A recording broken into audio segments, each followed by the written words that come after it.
It's yours truly, Probably Pablo, Culture, Lord Productions. Good morning, South Florida. This is the Big O Show. You're tuned into the Big O Show. This is the Big O Show. This is the Big O Show.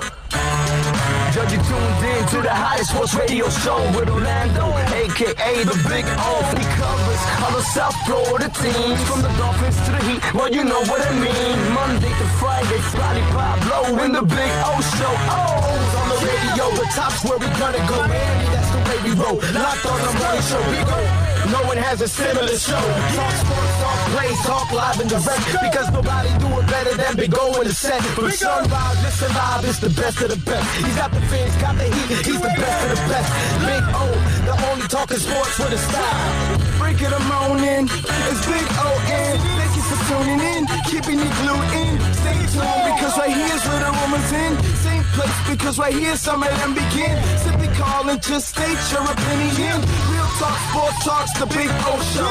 Yeah, you love it, yeah, you like it, call him and let him know. Culture, Probably Pablo, now introducing the man of the hour, Big O, a.k.a. Orlando And he's attacked nicely by Gonzalez Pires, and it's opened up now. A numerical advantage for Inter Miami. 3v2 Pizarro with options to either side. Morgan on his right. Robbie Robinson on the left. Morgan has a goal! And it's the opening goal for Inter Miami!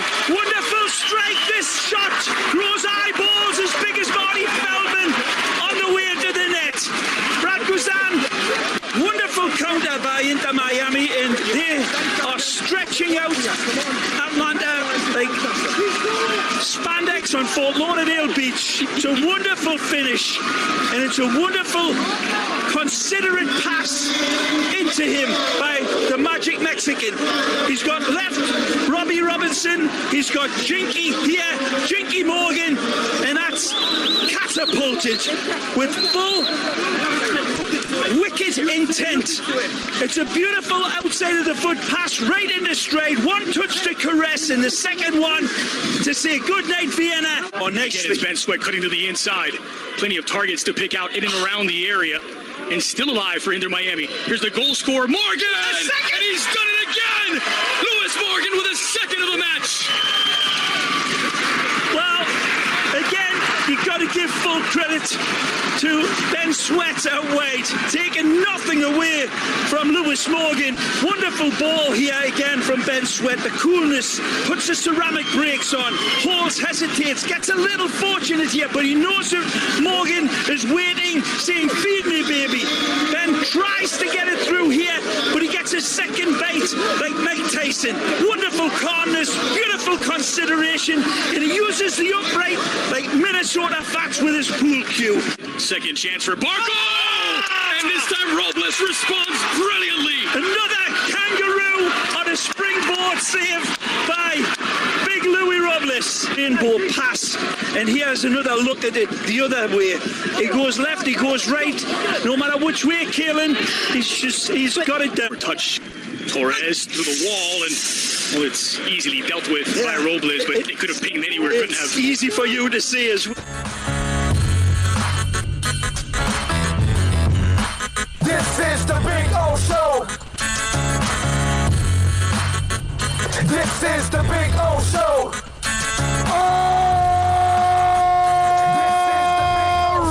Alrighty.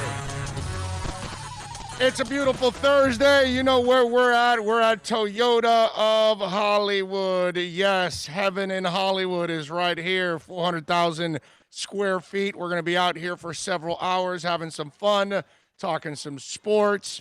Hope you guys are doing well. I am just absolutely on cloud nine. You heard it last night. That was a lot of fun. I hope you were listening, either watching the broadcast with Ray Hudson or listening to our broadcast on radio yesterday. And, you know, people were telling me that I was a little crazy a couple games ago when I said, look, I'm seeing the improvement. You know, and at that point, there was a win, there was a loss, and there was a tie. And I was saying, man, you look at how the way they started and where it's going, it's gotten better. And people were still kind of bitter. And we've gotten another tie and now a win. And you look at Inter Miami, they started off the season 0-5. Well, the last 5 games are 2-1-2. So that's an enormous difference from losing every game to winning 2, tying 2, and then losing 1 by 1 goal. It was a 1-0 loss. And last night was a lot of fun. A team that was beatable, but they are an expansion team, and they took care of business. And so Ray Hudson, I don't know if you listen to all those lines. He uses his pool cue like Minnesota Fats. Eyes like Marty Feldman when he saw the goal. What was it? He kicked it with a vengeance or so. I mean, it's just there is with nobody. The vigor. There's nobody like Ray Hudson, man. He is awesome. So he alone makes the game so much more fun just by listening to him call the game. And so just great stuff by Andres with the call, and obviously Ray. When you say color analyst with Ray Hudson, that's an understatement, okay? I mean, Crayola doesn't have as much color as Ray Hudson, okay? I mean, that's just the way it is. He mixes it as well as at Home Depot, with all the paints. There was that 64 color thing, and you thought you were king, and then they came out with the 121. Be 128. 128, it was double. Okay, so then whatever, and Ray's got even more color than that. I mean, it's just it's too much. So whether you're watching them or listening to Chris Whittingham, who paints a beautiful picture of the game, and we've got enough color in our radio broadcast booth with Thomas Rongen and Fernando Fiore. I mean, we got two maniacs in a good way, by the way, in the broadcast booth with us. So a lot of entertainment when you listen to the Inter Miami broadcast. But last night, and Luis Robles, the 2 saves back-to-back in a PK. I've never seen that in my life. I've seen a goalie save two shots, 2 PKs in a game, in the 33rd minute and then the 73rd minute. I've never seen it where he saves the goal. I know there was a rebound after, and that's why they had to re-kick, because their player got into the box before the kick, and also Robles moved, and so they ended up re-kicking, and he stops the second one. I've never seen that, okay? And one was to the left, and the next one was to the right. And we were joking in the booth where, he went left, so is he going to go right now? What do you do? And sure enough, he went right, and Robles, because you got to guess, basically, is what you're doing as a goalie. You got to have, unless you've watched film so much that you can tell when a guy's going to go right or left, that kind of stuff. But it was a lot of fun last night as they ended up beating Atlanta 2-1, and things have changed. Like I said, 0-5 to 2-1-2 now. That's a huge difference. Now it'll be interesting to see what happens in the next 5 games and see if you can come up with more wins out of the next 5 games. And Lord knows, man, if they can really make that move for Higuain to go along with this team, that would be absolutely awesome. So good stuff last night, watching Inter Miami defeat Atlanta United. I think last night we got what we wanted as Heat fans, as the Toronto Raptors ended up defeating the Boston Celtics 125-122 to take it to a Game 7. But not only that, it was a double overtime. Look, I saw the highlights. I had the game on, but I could not really pay attention to it. I was sitting outside, so when I went inside, I would have the game on a little bit, but I just couldn't really watch the game yesterday. And I when I got home, I saw the highlights. Obviously, one hell of a game last night. But for it to go to double overtime, that was the beautiful thing. I'm hoping tomorrow it goes to 3 overtimes or 4. I mean, Lowry, that interview, that dude was worn out. And that's what I want. That's why I wanted Miami to eliminate Milwaukee with a sweep. There's a part of me that says the loss is good because you get to the Eastern Conference at 8-0 and you think, wow, this was easy. the loss humbles you, and you lost without Giannis. So that humbles you a little bit more. So the next round, you don't kind of take it for granted. Since you took that for granted, now you know not to take it for granted. So in a way, the 8-1 is good, and they're still going to get a couple of days extra rest over these guys because they're going to play to a Game 7 now.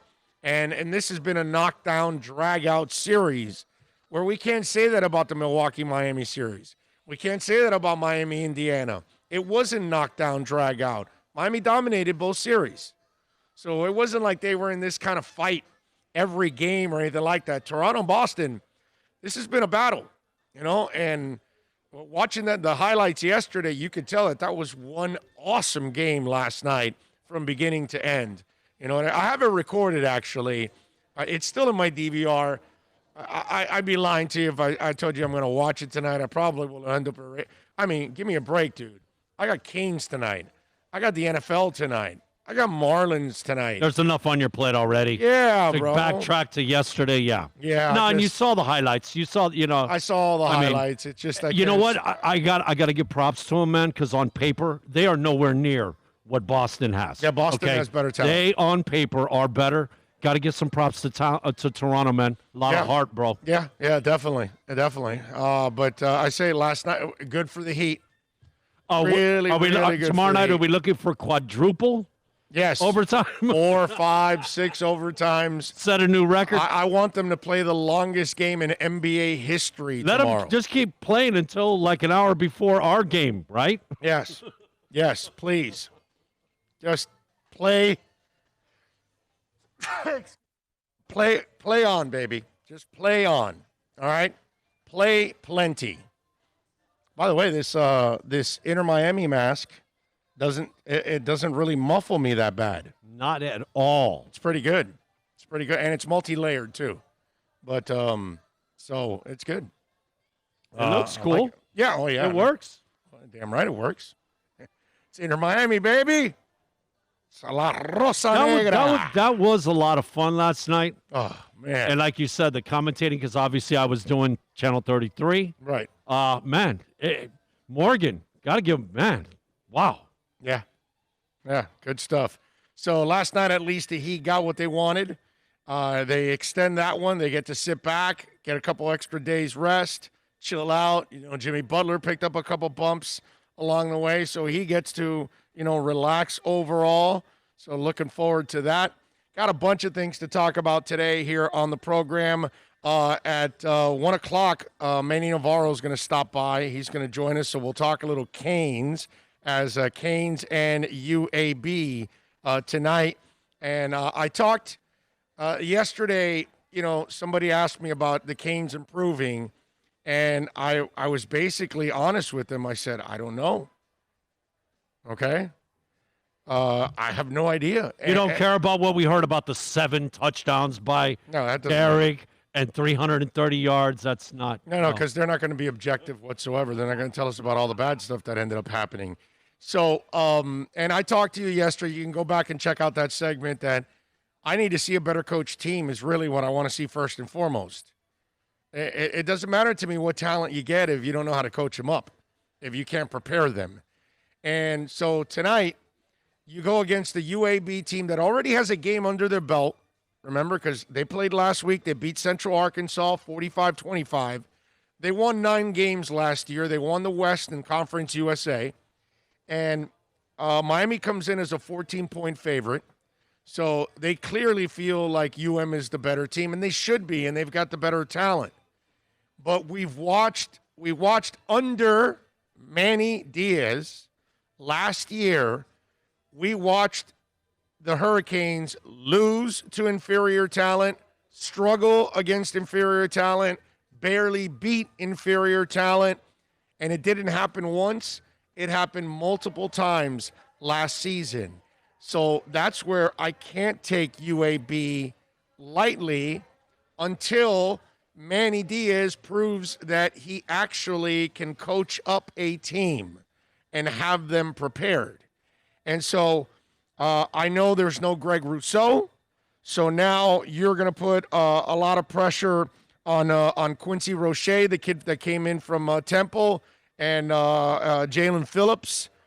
Two guys that are highly touted. Phillips supposedly is a player. Roche obviously has already proven that he's a pretty good sack guy. So those guys are now going to have to, because you ended up losing Rousseau, and he was considered pretty much the anchor. And then they're going to want to run the ball, UAB. And the one thing that's also been inconsistent for Miami has been defensive tackle. So the question is now, Ford and Silvera, are these guys going to be consistent throughout the game? And remember, tonight, it's imperative that those defensive tackles are great. You know why I say that? You have to replace two senior linebackers you lost to the draft. Two very important linebackers, okay?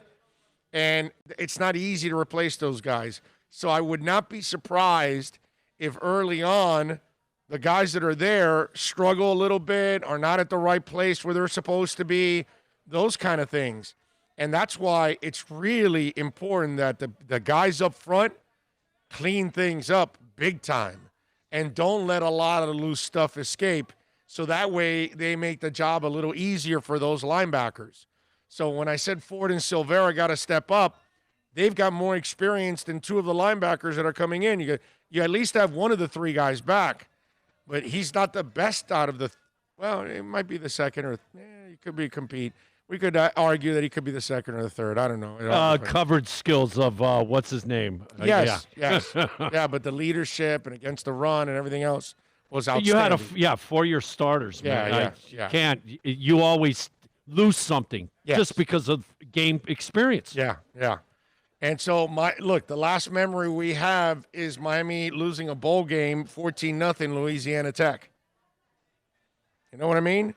So whether I know De'Aaron King has got the goods, but what receiver is going to step up?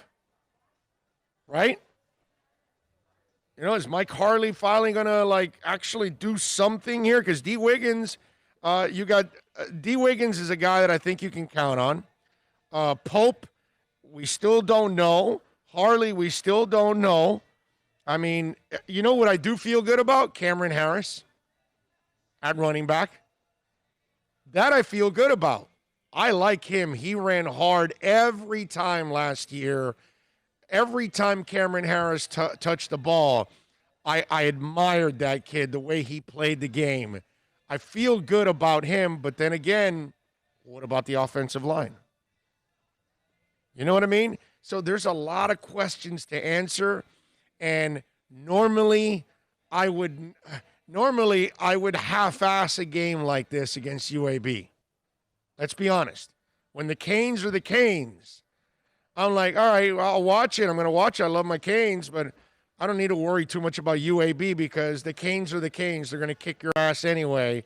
Now I got to worry about UAB. We're looking for the 35-42 halftime score so we could see the young Canes. That's usually what these games, it's about watching the younger guys. Yeah.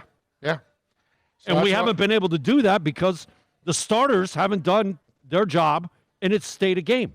And they've got an experienced guy in Spencer Brown, I think is the kid's name, and he has over 3,000 career yards rushing already for UAB.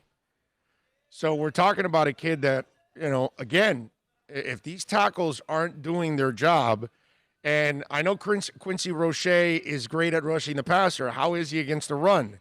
And you've got new linebackers out there, and you've never played UAB. The only advantage that Miami may have right now is they've got a week of tape on UAB, and UAB has no tape on Miami's offense with Rhett Lashley. That's the only advantage that I see out of that. But again, if your coaches don't know how to prepare your team, then I don't know how you get over the hump. And so that, to me, is ultimately what I need to find out tonight. I need to find out if I see this team struggle to barely beat UAB, I'm not going to feel good. If they lose, I'm going to be really pissed. Okay? Put it this way. You lose this game tonight, and the heat already gets turned up on Manny Diaz. Manny can't screw around this season, okay? There can't be any more of what we saw last year. So there's a lot of things to look at tonight in this game and measure what the hell's going to go on with this Hurricanes team, okay? And really, you're not going to have a lot of is it 20% fans, right? Do they have fans tonight, right? 20%? I think if they're going to have right, them, it's 20%, right? Max. So you're going to have 20% of the fans there. So, whatever. I don't know if that creates this incredible home field advantage or anything. I mean, I saw them struggle at home last year anyways against other teams. So much to answer, man, with the Canes. Specifically really. that Central Michigan game that was at home that you love to. Yeah, no, I just Manny really let me down last year, and I can't see that kind of stuff again this year. I can't. It's got to happen on game day. Game day's been the problem. Yeah. Okay? Yeah. He's done everything you could ask on the off season. Yep. It is about game day and what transpires on the field for 60 minutes. Yep. So let's see what happens tonight, man. Let's see if Rhett Lashley is the answer. Let's see if De'Aaron King can ball with these guys. Let's see what receiver steps up. You know what I mean? While I'm asking you what receiver steps up, I'm not that worried about the quarterback. I mean, about the running back. I'm not worried about the tight ends either. Okay? Jordan and Mallory should be just fine. I think Cameron Harris will be fine. I like him. I don't know about the wide receivers now. We need to see those kids step up in a big-time way. And it's weird to say that at the U, where we have seen a slew of receivers over the years. You know what I mean? And you always feel good about the receivers year in and year out in years past. And that's the problem, too. We got to kind of stop living in the past, too, with the Canes. We have to kind of live in the present where they're at and measure them by what they are now, not what they used to be, because they're nowhere near that. Showing a number of 13,000 allowed to attend. That's right. That's the 20%, 13,000 of 66 or whatever the hell it is. So, yeah. Good stuff. So let's hope that and folks, if you're going out there, please be safe. Wear your masks. You know what I mean? Social distance. We've brought the numbers down. Don't let up right now, okay? Stay vigilant on this. We got to stay vigilant for a while now so we can really crush this thing and make it a minimal type of thing so we can all get back to, our lives. You know what I'm saying?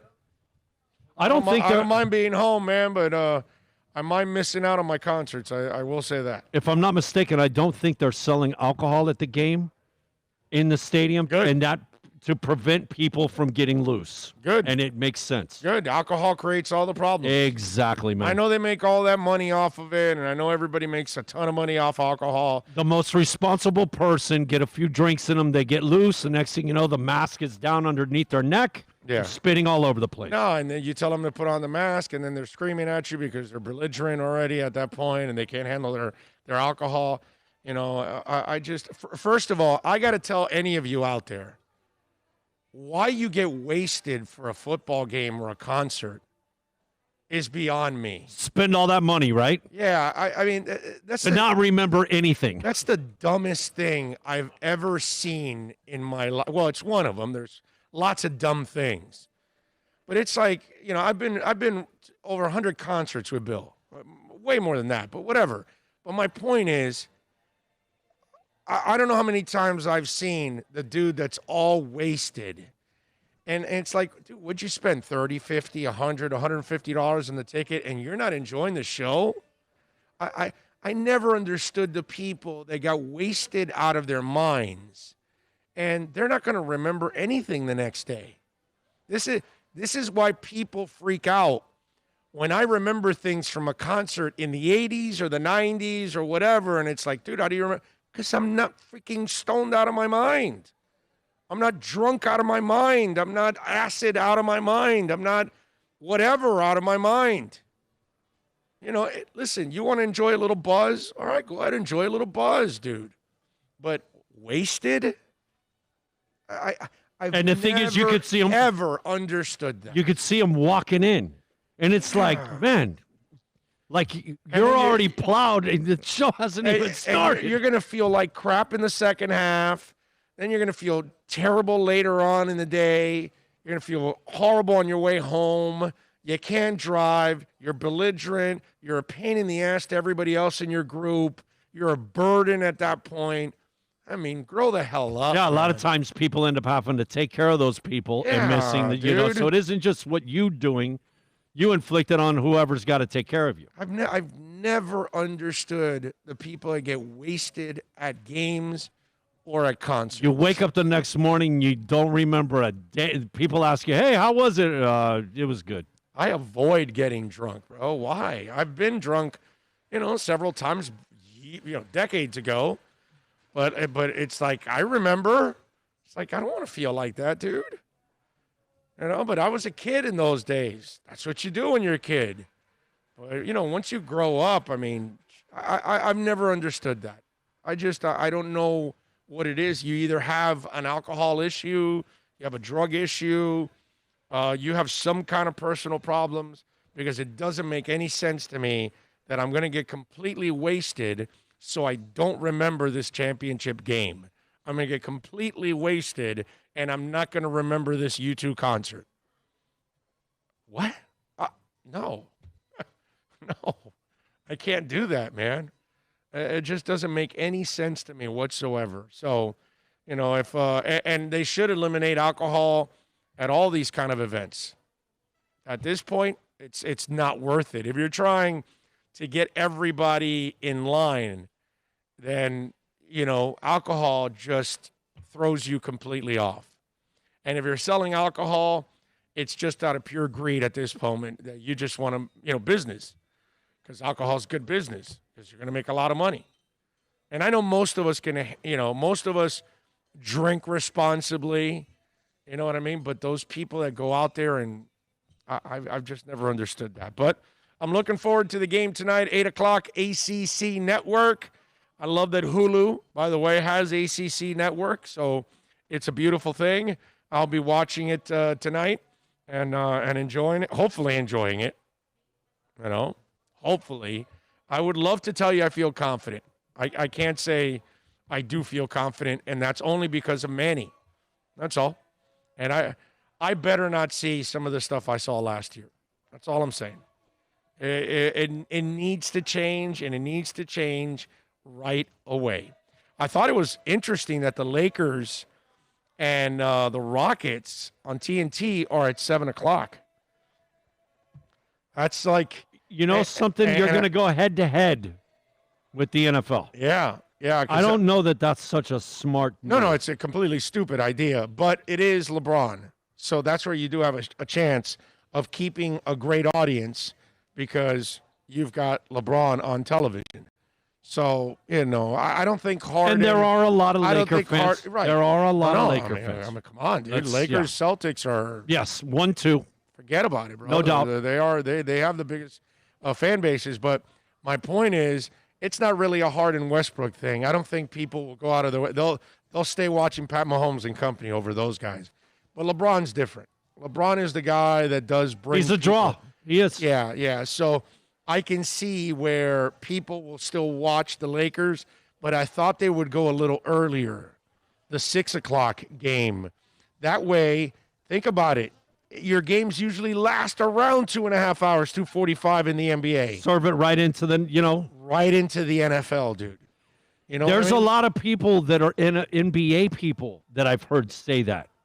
Flat out. Yeah, they should have. I don't understand. They're like, wow, we're not doing the game a little earlier? I mean, at this point, if you think you can compete with the NFL, you're an idiot. You know what I mean? So especially opening night that everybody's been waiting. There's been no preseason, nothing. Nothing. Man, people are starving for football. NBA, Major League Baseball, Major League Soccer, whoever. Nobody can ever say, "Oh no, we'll be all right against the NFL." You can't. Like I told you, one night I was watching Tinker Toy Tech and Mary Mother of the Blind, and high school football from North Dakota.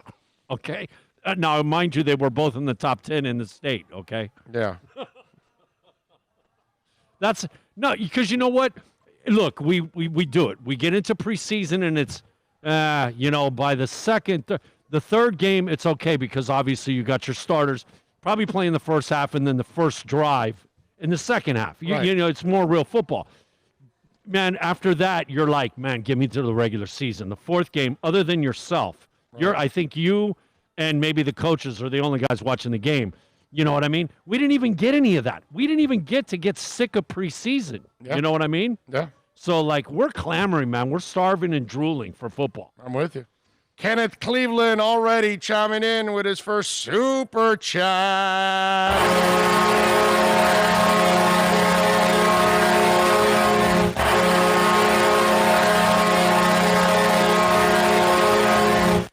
He says, we're live from Hard Rock Stadium Boom Room. The only thing I love more than the Boom Boom Room is my Canes. I am alumni from 87. Well, let's hope we get a lot of entertainment tonight, Kenneth. That's what we need. We need 87, great year, man. Yeah. Well, Steve Walsh, baby. Championship, yes, sir. Yeah, man. Pat in Nashville says, I remember right after a U2 show ended, a drunk dude slurring, you only played one encore, GD it. Like the band could only hear that frat boy yelling at them, Bono, let's play one more for Chad Boys. Yeah, man. And drunk people are, they're just a trip in those places. What can I tell you, man? Crazy stuff. Let's give you my NBA picks. Last night, we struggled with the NBA picks. We went 1 and 2 yesterday. We took the Celtics -3 and the over 210. I think they went over 210. They scored 247 points. So we ended up winning that one, but we took the Celtics -3. Toronto won by 3, so that was a loss. Toronto needed it badly. I thought they were going to choke it up yesterday, but to their credit, man, they fought back and they ended up tying the series. And listen, that was a good thing. Okay, it sucked that I lost, but that was a good thing. I can't go with my heart. My heart was, I want Toronto to win, extended for 7, but I have to go with my wallet. And I thought really the Celtics would win. I was wrong. Nuggets +8. They cut into that lead, and they cut it to 9 really late in that game. And I thought, one more basket that gets me right into the back door, and that's what I thought would happen, but no, not enough. They ended up losing by 11, 96-85. So we lost by 3 on that one. So we ended up 1 and 2, still doing well. We're 27, 21 and 6. So we are 6 above 500 in the NBA. Playoffs. So tonight we only have one game. 7 o'clock game. Lakers are favored by 5 against the Rockets. The over and under is 2.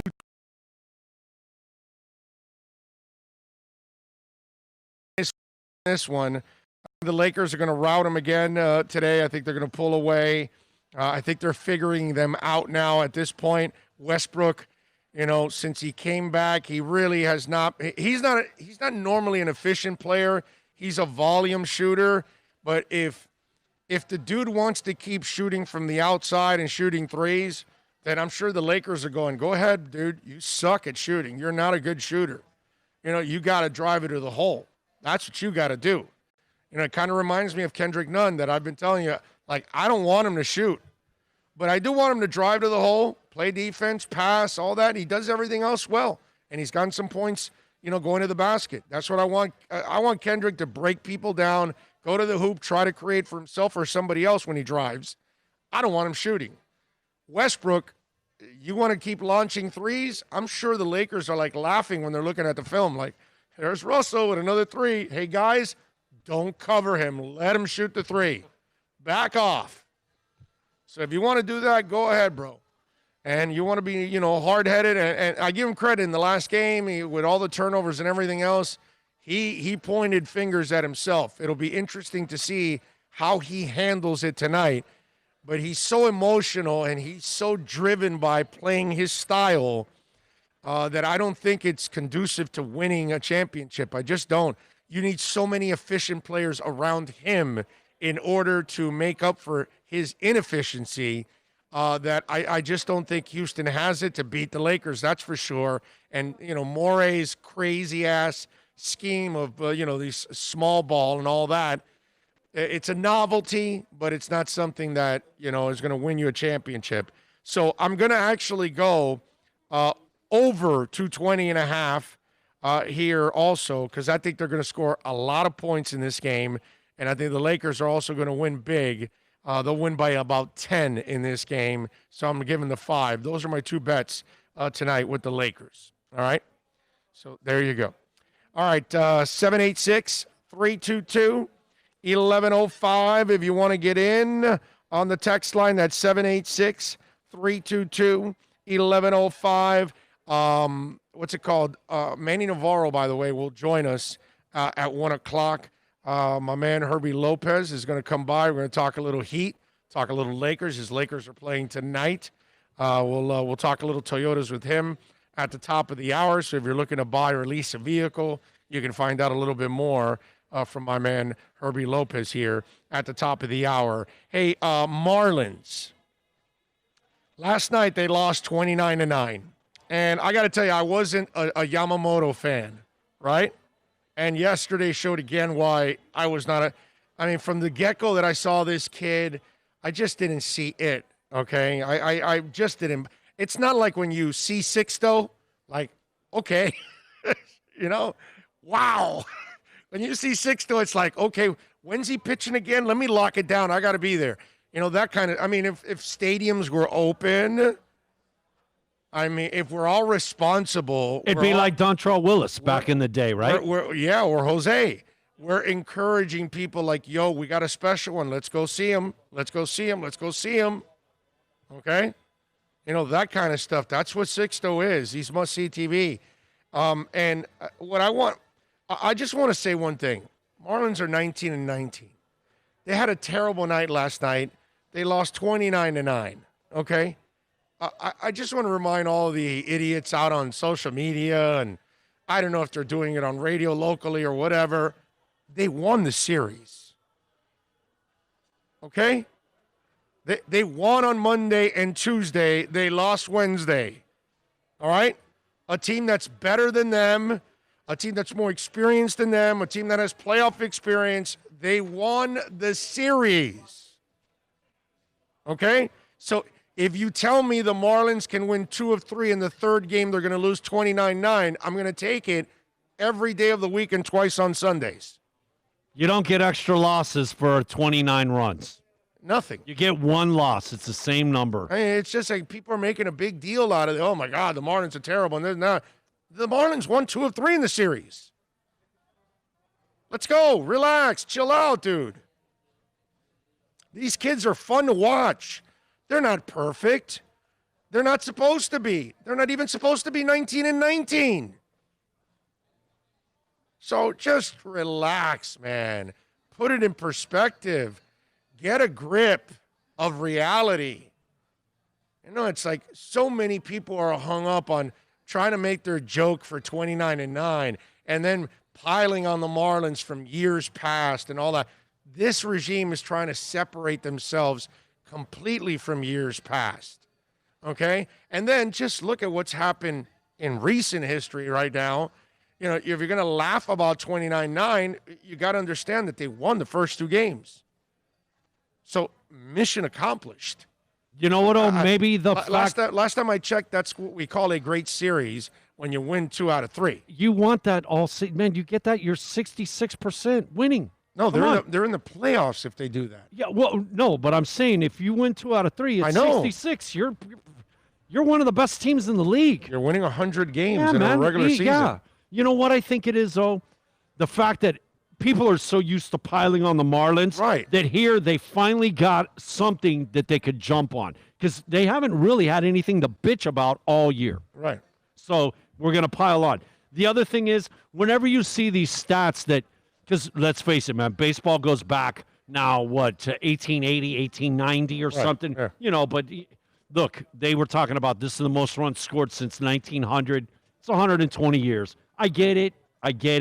But nonetheless, You won the series. It's one. You don't take 2 losses and they don't get 2 wins for scoring 29. It's 1 win, 1 loss.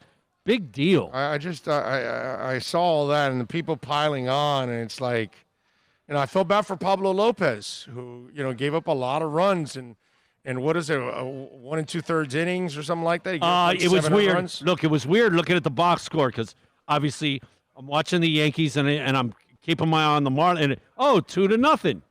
Well, the bottom of the second, they scored 11. Yeah. And then the next time I saw it after the 2 was like the 4th inning, and I'm going, I see the 2, and I see the 3, and I'm like, yeah. And then I looked down at the box and saw that 11 in the second. I was like, oh, this is not good. Crazy, man. Crazy. All right, so 786-322-1105 if you want to get in on the program. I didn't break at the bottom of the hour, right? No, sir. You're doing your usual no stop signs. I didn't realize We're that. 41 minutes into the show, sir. Okay. I didn't realize that. Do you want to continue on your merry way, or would you like to make a stop? No, we'll break. We'll break Okay. here at the top of the hour and get ready for Herbie to join us, and we'll talk a little Heat and a little NBA with Herbie. Have a little fun with him on that, and find out about what we got going on here at Toyota of Hollywood, which is always a beautiful thing. We got plenty of things always going on. We do want to remind you that VSS West Pines, go check it out, 12397 Pembroke Road for all your CBD needs. They also have I think it's like called oil, right? I think is what those things are called, the oil cartridges. They have legal THC. Okay? Legal THC at 12397 Pembroke Road.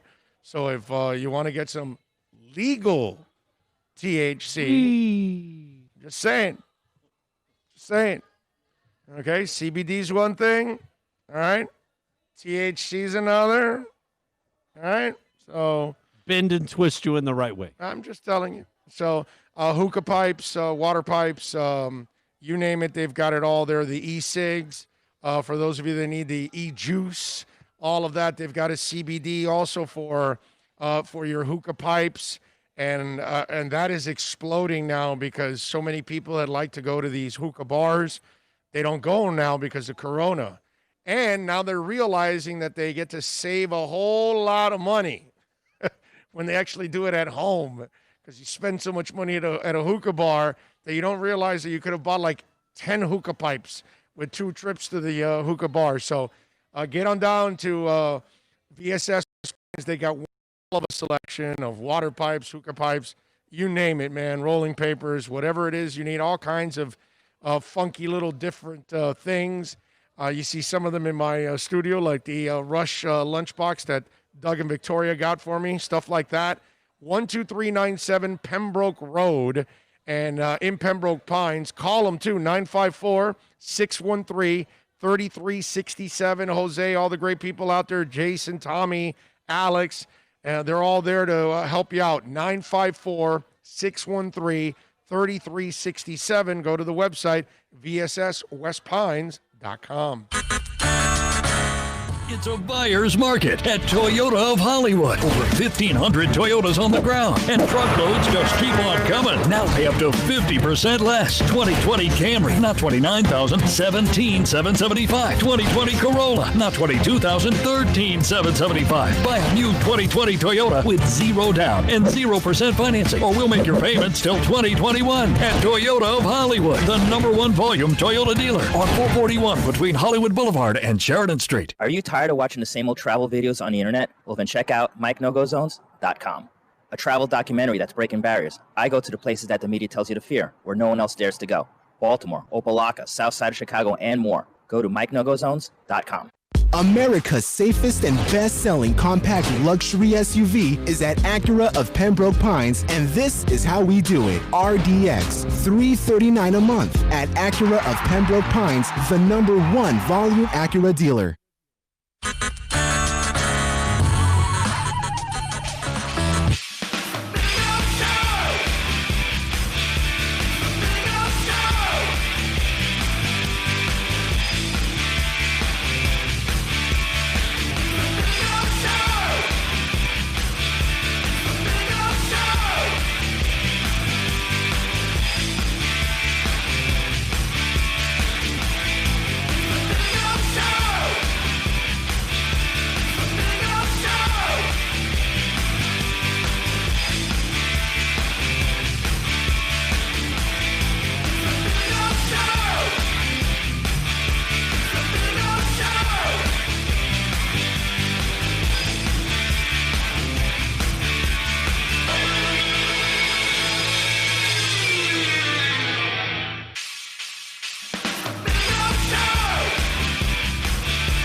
We out here at Toyota of Hollywood. My man Herbie's he's not gonna join us today. He's got a really bad toothache. He's actually headed to the dentist. I told him you should go see Moody's Dental. I'll take care of him. Moody's Dental. Eric Moody's. All right. When your teeth are messed up, man, you just terrible. It's Terrible. that and your equilibrium, I think, are two things that are underrated. But when you have them, it's over. Yeah. It's done. You're debilitated. Yep. Let's do a little roll call here to start off hour number 2. Omar Lopez got some Canes up in here. He's in the house. He's number 1 today, checking in. Ian from Brooklyn.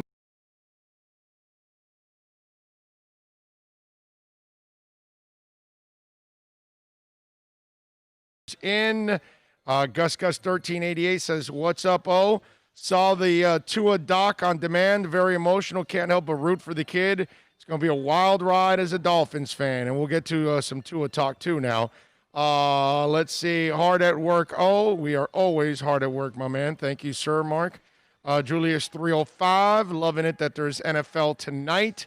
John Santos also with a little good morning. Antonio Matos is in. Julius 305 likes the mask. Cannot find it on Inter Miami's website. Oh, no. This I got at Amazon. I think it was Amazon or eBay. One of the two. This one's from Amazon or eBay. Put Inter Miami mask, and it'll come up. Okay? It's there. Although on the MLS site, I just bought one. Dono got it before me, and he brought it, and I loved it, dude. It's got like checkers on one side and then the logo on the other side of Inter, and it's really, really cool. I bought it, actually. So I've got that one. But if you want this one, just like the Merino one I have, you got to go to eBay. Merino for sure is on eBay. This one I'm actually not sure if it's eBay or Amazon. But it's one of the, guaranteed it's one of the two. It's not on Inter or MLS's website. This is from somewhere else. And I like this one, actually. It's comfortable, too. You know what I'm saying? So if you want it, that's where you can get it. Marta is in the house. Hello, Marta. Robert Triana. Tommy in Hialeah. New York City Kane. He says Harris ran hard even against FIU. I'm with you.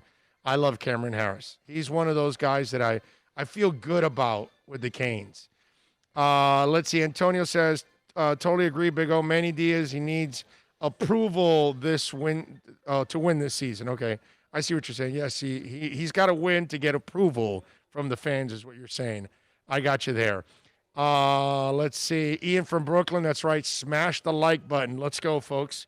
You're on. Smash the like button. Subscribe. Share the link. Do all that stuff, please. Thank you very much. Super Boom Shack says the worst people are the drunk people in the line to the bathroom. Yeah. Drunk people overall, they're just a pain in the ass, bro. And the worst part is when the idiot drinks and can't handle their liquor. It's like, then why do you drink? Don't get it. NorCal says, I like a couple drinks on game day, but if you drink too much, miss the concert game, getting drinks and pissing. That's right. That's right. And you're drunk, you don't remember anything, you're obnoxious. It's just like, there are certain guys that I don't go out with anymore because they had a tendency of getting drunk. Seriously. I got a couple buddies of mine that like I don't enjoy going out with them, and I stopped going out with them because they would get drunk often. And I just didn't want to deal with it. I told them straight up, because that's my style. As Lori Rodriguez is in the house. There we go. She's ready. And so, it's just one of those things that I never understand people that do it that way. And I can't tolerate it. You're not going to ruin my experience. I'm paying money to be at this game. I'm paying money to be at this concert. Okay? And let's even if I got something comp, I still don't want to go with somebody that's drunk.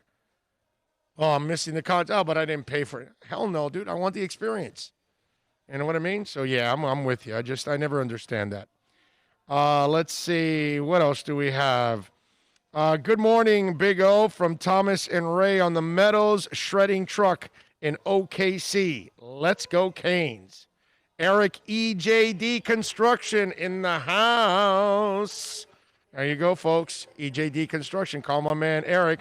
If you need any work done, I'm telling you, you definitely can call EJD Construction. Better yet, their Instagram website, Instagram account, EJD_construction is really cool because you get to see a lot of before and after there from a lot of their work. So, Eric, welcome aboard. Thank you for supporting the show. As always, appreciate it. Andres Orozco is saying, let's go Canes. Man of 1,005 holds. Everybody. And love you all out there for always tuning in and supporting the show. If you want to get in, 786-322-1105 is the way you want to get in on the program on the text line. That's another way to reach out to us, not just on the regular YouTube chat board, the super chat, but if you're downloading it, you could actually do that. Let's see what we got here on the chat board. Big O, not sure if you're having any Friday. 3 in a PPR flex. Should I start Ronald Jones, Michael Gallup, Preston Williams, Matt Breida, Mike Gesicki, Zach Moss, and Paris Campbell? Damn, I love Paris Campbell. He's young. But he's going to be a good player. Go Ronald Jones. I'll go Gallup. And I'm going to go Zach Moss. Okay? I like Breida, but I don't know yet what kind of role he has. The line's not settled. Preston Williams is coming back from a knee injury, so I don't know how much they'll use him. I don't know where he's at right now in the middle of a real game. Gesicki, they may be running more by telling me that they're not starting him. So if they don't use Gesicki as much, then he can't get you that. I think Zach Moss is the guy that becomes the guy in Buffalo when it's all said and done. So those are my 3. Okay? And I'm sticking to it. Let's see, what else do we have here? Celtics and Raptors going 7 and beating each other up. Even better for the Heat in the Eastern Conference. Hells to the yeah. Let's see, what else? Big O, are you double dipping today or tomorrow? Actually, we are not double dipping at all this week. We won't be back at Hialeah Park till the 24th of this month. We'll be there on the 24th on Thursday. And October 1st, my birthday on Thursday. So I'll be double dipping on my birthday with here, and then we'll go to Hialeah Park. So Hialeah will be off for a couple of weeks. We'll be back on Thursday the 24th, and then on October 1st, my birthday on Thursday, we'll be there at Hialeah Park. So that'll be a lot of fun, okay? Let's see, what else do we have here on the text message? Okay.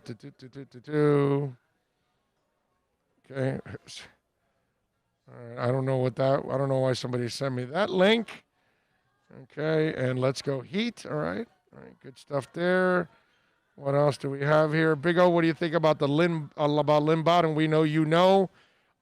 Yes, and we talked a little bit about it already on the show. You can check out the podcast. It is all there.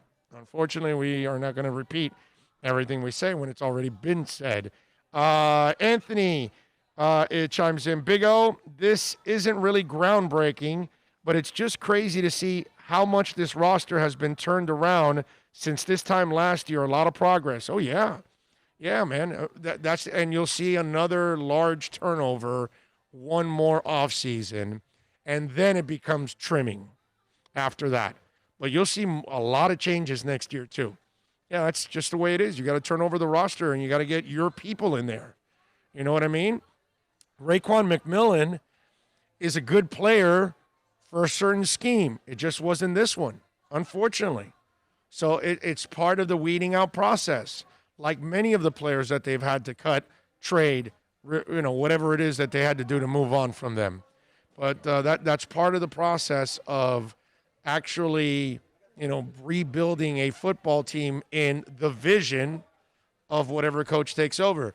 And it's rare that a coach takes over and has most of the pieces he needs in place because prior regime kind of had the same philosophies. That's almost impossible, put it that way. So yeah, that's kind of it. Mark says, in work on birthday, time and a half it is. Would be nice, right? Those days. As you get older, do you really give a rat's ass when it's your birthday?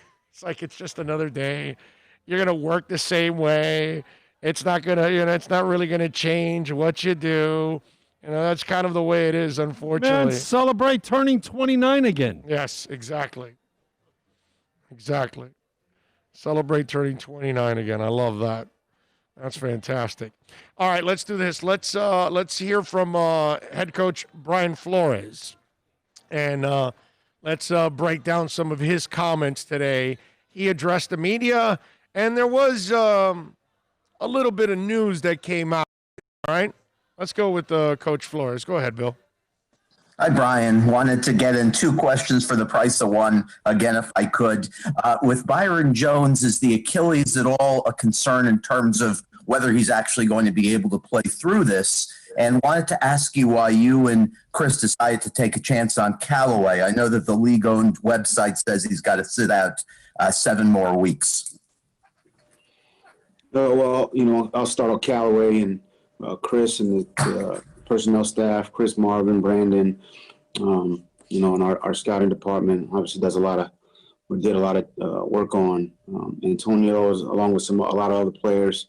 We felt like it was an opportunity to add a talented player, and that's what we did. We'll work with them over the next few weeks in the capacity that we can. Obviously not, so much because of the suspension, but when we can, we will work with them. And we'll see where it goes. The first part of your question with Byron, Byron's working, extremely hard to, rehab, and we'll see where he is for game time. But, it's something he's been dealing with, and but he's working to get back out there as quickly as he can. And it's a day-to-day, it's kind of a day-to-day thing. So we'll see. Adam Beasley. We heard yesterday from Byron and Kyle that the players have something in mind this way a demonstration before the game. I would assume they've looped you in on that. Is whatever they're planning, are you okay with? And is there any kind of demonstration you would not be all right with? I'm sorry, Adam. I'm a little bit with you driving and talking to me. I'm kind of. Before we get to that question, I want to address the Byron Jones one with the Achilles, and the Callaway one. We kind of talked about it. This is a no-lose situation for the Miami Dolphins, okay? At all. You don't lose anything. The kid's an idiot. You cut him. It's not costing you anything. He can't do anything for 7 more games. So he's going to try to be the best citizen he can possibly be for the next 7 weeks. You should have a great teammate for 7 weeks. Then after, when he starts playing, that might be a whole different ballgame, or maybe he learned his lesson. So this is a great move by the Dolphins because you cannot lose, okay? I know people want to create havoc with the whole Josh Rosen one, but they got a second-round pick and made it into 2 second-rounders to give them the luxury of trying a quarterback. And if it didn't work out, that's fine, but they didn't lose their second-rounder. They got him in Raekwon Davis. So if Raekwon Davis kicks ass, you scored on your second-rounder. You just tried with a quarterback, and it didn't work out, and that's it, all right? So you lost out on that. And this, you're not losing anything at all. Okay? Just a little coaching time, personal time, whatever. But it's worth it because he has number 1 receiver potential. Okay? And so does Preston Williams, and so is Devontae Parker. You have the potential of having 3 number 1s. So you try it. As for Byron Jones, if he's working through it and he's, practicing even limited, then that tells me that it's not a serious Achilles injury. It might be just a little soreness. You know what I mean? So if you tell me that he's sidelined and he's going to be out a couple weeks, then I start to worry a little bit about it. Hey, what is it? You know what I mean? What kind of injury is this? Did he strain it badly? Was it a slight tear? What? You know what I'm saying? I would be concerned. The Byron Jones one, I would actually wait a little bit more till the season starts. See, this is what sucks about not having preseason games. This is what sucks about not having a real training camp. This is what sucks about not having a real offseason. And you also have to understand, these guys have not been doing anything all offseason. Now, all of a sudden, in the last month, they've been doing all kinds of workouts here. It's not out of the normal that a Von Miller ends up suffering a season-ending injury when you all of a sudden, you're not doing anything, and then you're asking somebody to get ready for a game. So then they have to ratchet things up 4 notches from where they were sitting on the couch. Huge difference on the couch with a remote and then being on an NFL practice field trying to get ready for an NFL game. So the Byron Jones one, I would tell you, hold off. Don't get too crazy, okay? Take it easy. All right, go ahead, Bill. Thank you. All right. Not sure what the I talked to our players about the laws. But all right, so specific to your question, yes, we've had some conversations as a team. Look, I'm going to keep those internal. Look, we're going to support, any player and every player with however they want to protest or whatever they want to do from that standpoint. But yeah, those conversations are ongoing. And again, I think the topics they're talking about are very serious, and we respect each guy's opinion and right to protest, not protest. But I would also say that a lot of the guys, they just want to focus on the game, and that's been more of the those conversations. How do we do whatever we're going to do, but also just have our total focus on the New England Patriots. Cam? Hey, good morning, Flo. When you got a game, I guess, like tonight where you don't play either opponent, can you sit back and relax, eat some food, have a drink, and enjoy the game, or are you always on football mode trying to scout? I mean, when I watch the game, it's, you can try to relax, but, what would you do on third down? What would you do in this situation? It's 2 minutes. Your mind kind of goes. I think that's how every coach is. Pop Warner, high school, college, National Football League. Once you get into, this profession and those types of situations, your mind kind of, it goes there regardless. So you can try, but that is relaxing in a lot of ways for coaches. So, yeah, it's nice to sit and watch a game. But yeah, your mind starts to wander a little bit, and start to work out how would you handle this situation or that situation. So, but it's going to be fun to have a game to watch. It's been such a long time, whether it's preseason. I mean, like a lot of people, I love the sport, so I'll be watching and I'll be working as well. So it's a normal Thursday night. It's back into kind of my normal routine in season. Safid? Flo, good morning.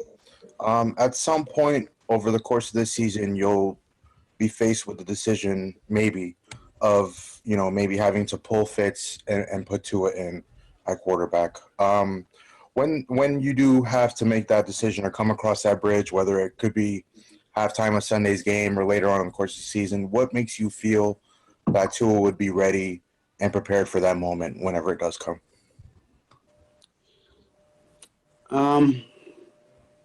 This is a lot. It's like a very hypothetical question there. At some point it'll happen. I think it could happen at any position. I mean, it's football. Guys get injured, things happen. So the entire team or the guys who are on the active roster have to be ready to go. And Tua is part of that. So, specific to, pulling someone, it's no different than if a guy goes down. Next guy's got to be ready. So, I think it's, I understand the question to a degree, but, I want everyone on our team to be ready to go. I mean, if you're on the active roster, you need to practice and prepare as if you're going to go in the game, and I'll just leave it at that. All right, so Safid is doing a great job of trying to put him in a corner so he can give him an answer and say that he's ready to play right now or he's ready to play later, and the coach is not allowing him to be put in that box because of the hypotheticals. And you don't know when you're going to be able to put him in, but they're going to have another quarterback there. And I don't think he wants to give it away that Ruddick will probably be the guy that comes in instead of Tua early on in the season. You know what I mean? And I'll have more to say about Tua in a little bit. But to me, this was just one of those things where he didn't want to get cornered into a story that, hey, Tua's ready to go, and at halftime, if Fitz is struggling, then Tua is ready.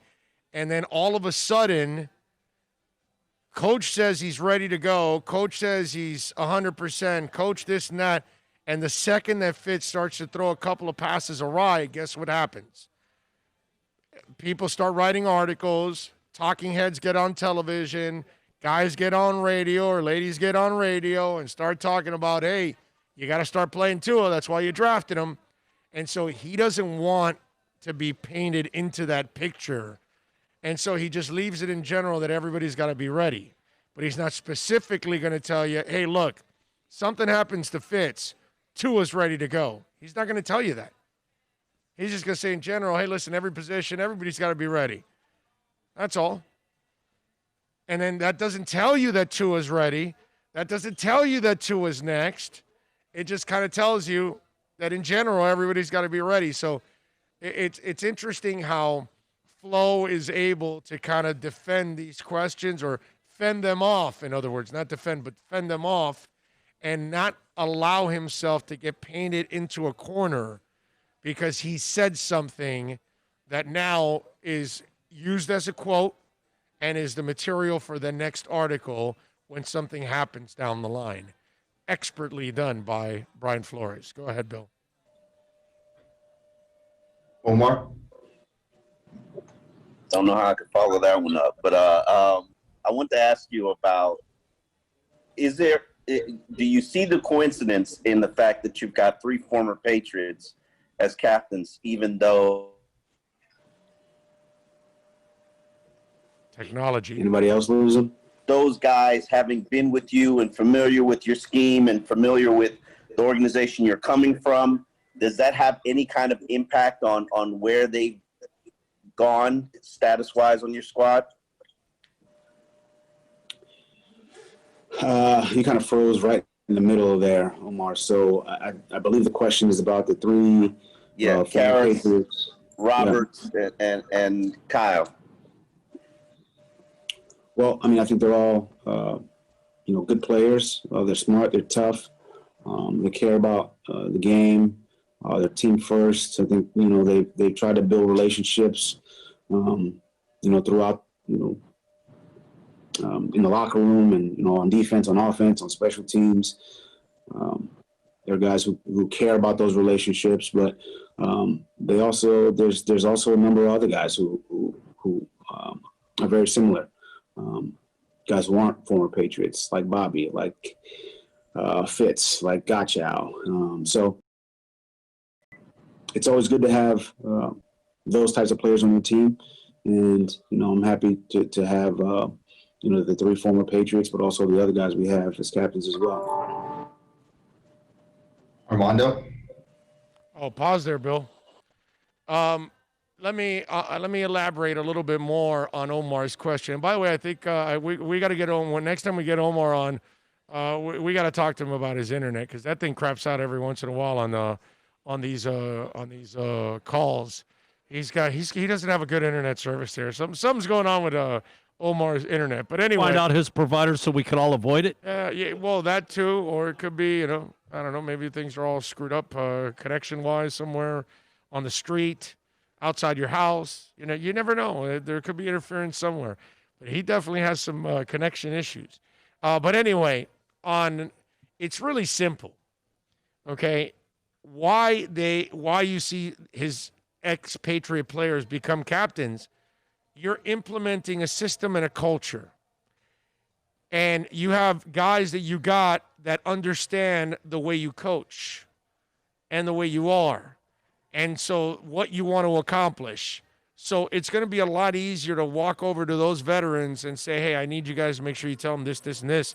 And those guys will carry out the message. And those guys will also hold everybody to, held accountable to a certain level that Flo needs. And so for Flo, it's a comfort zone because he knows those players really well. And he can trust that those players will represent him in the locker room without him actually being there. You know what I'm saying? So it makes all the sense in the world why he named those ex-New England players that he knows captains now of this football team. All right, go ahead, Bill.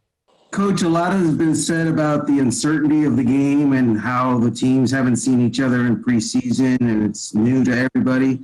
Is there any part of that uncertainty that you like, and what is that?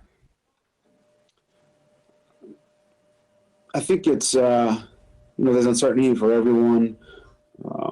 The thing I like about it is, you just go back to,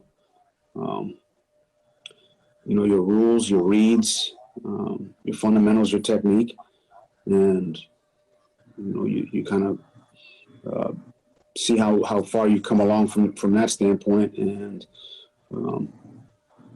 I think at the end of the day, when it comes in football, when you're, there's a lot of different schemes, concepts, defensive structures, and eventually you'll see something that you haven't seen before, and you have to rely on your rules and your keys, and if you do that, you should be okay. So that part of it I like, and that unknown is something that a lot of players they need to feel that.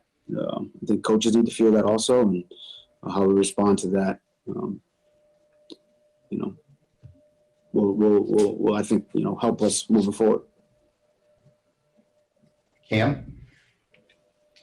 Hey, Flo, I know we've probably spent a lot of time asking about Tua, but I wanted to see, I guess, are you okay with the scenario where he doesn't play at all this season? I mean, you know how I feel about questions about the entire season. Yeah. Trying to get him to commit again. Okay. I mean, we're just going to take it one day at a time. Again, everybody's got to be ready to play. It's football. There's things. I mean, you hope, you knock on wood that there are no injuries, but the reality is that there are at several at positions, O-line, D-line, quarterback, DB. I mean, we're dealing with some now, so everyone's got to be ready to go. When your number's called, you got to be ready to go in. No, not yet. And try to be productive. So, and if your number's not called, then you just have to stay ready. And that's kind of how the approach I'd like all our players to take, and coaches. Couple that with the pandemic, I think everyone's got to be ready to go. So, if there's a year where you see more players playing, I think this is it. So, I'm not really thinking about guys not playing. I'm trying to get guys ready to play. So I think that's what every coach should be doing. So again, he's not going to see if he tells Cam, and that was Cameron Wolf that asked that. If he tells Cameron Wolf, yeah, no, I'm okay without him playing, then all of a sudden, Flo must know something about his injury, his hip or something, because he's comfortable without playing him. Oh my God, he's comfortable without playing him, but then why'd you draft him? So it's going to be a wasted year, so he's not going to get any experience. You understand? So if you answer that, you open up a can of worms. And then the media attacks you in all kinds of ways because you just opened up the can of worms. Now they can write their column. This is my commentary, and this is my commentary. And then some big mouth radio guy like me has my commentary. And some television talking head has, his commentary. And so then you create a controversy. This way you squash it. This way, hey, everybody's got to be ready. I'm not thinking about that. I'm thinking about getting people ready, this, that. And you're not cornering him. And no, he's ready to go. He's going to play if something happens to him, whatever. So that way you don't open it up to any of his struggles. And I'm talking about Fitz. That all of a sudden the Tua articles start. If we're into week 7 and Fitz is kind of struggling, but they don't put Tua in, well, coach said he was fine with him not playing this year.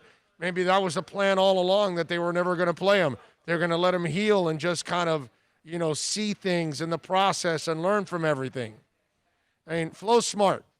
He's really smart how he doesn't get baited into any of these questions more often than not. Go ahead, Bill. I got time for one more. We'll go to Travis. Hey, good morning, Coach. Earlier this week, Jesse Davis told us that he thinks whoever makes in-game adjustments the best will be the one that comes away with a victory. I'm just curious, are those mostly coaching observations, player observations, and how long does it take to make those adjustments? If you could just talk about the communication and the process of in-game adjustments. It's a little bit of both, player and coach. I think that, the players are out there on the field. They hear things, they see things. And if you can get the players and the coaches on the same page, then you can make some adjustments. Now, there have been times where everybody's getting doubled. There's only so many people on the field. So, this guy got doubled, and I got doubled, and I got doubled. They just don't have that many guys. So, there's got to be some honesty and transparency there on both ends.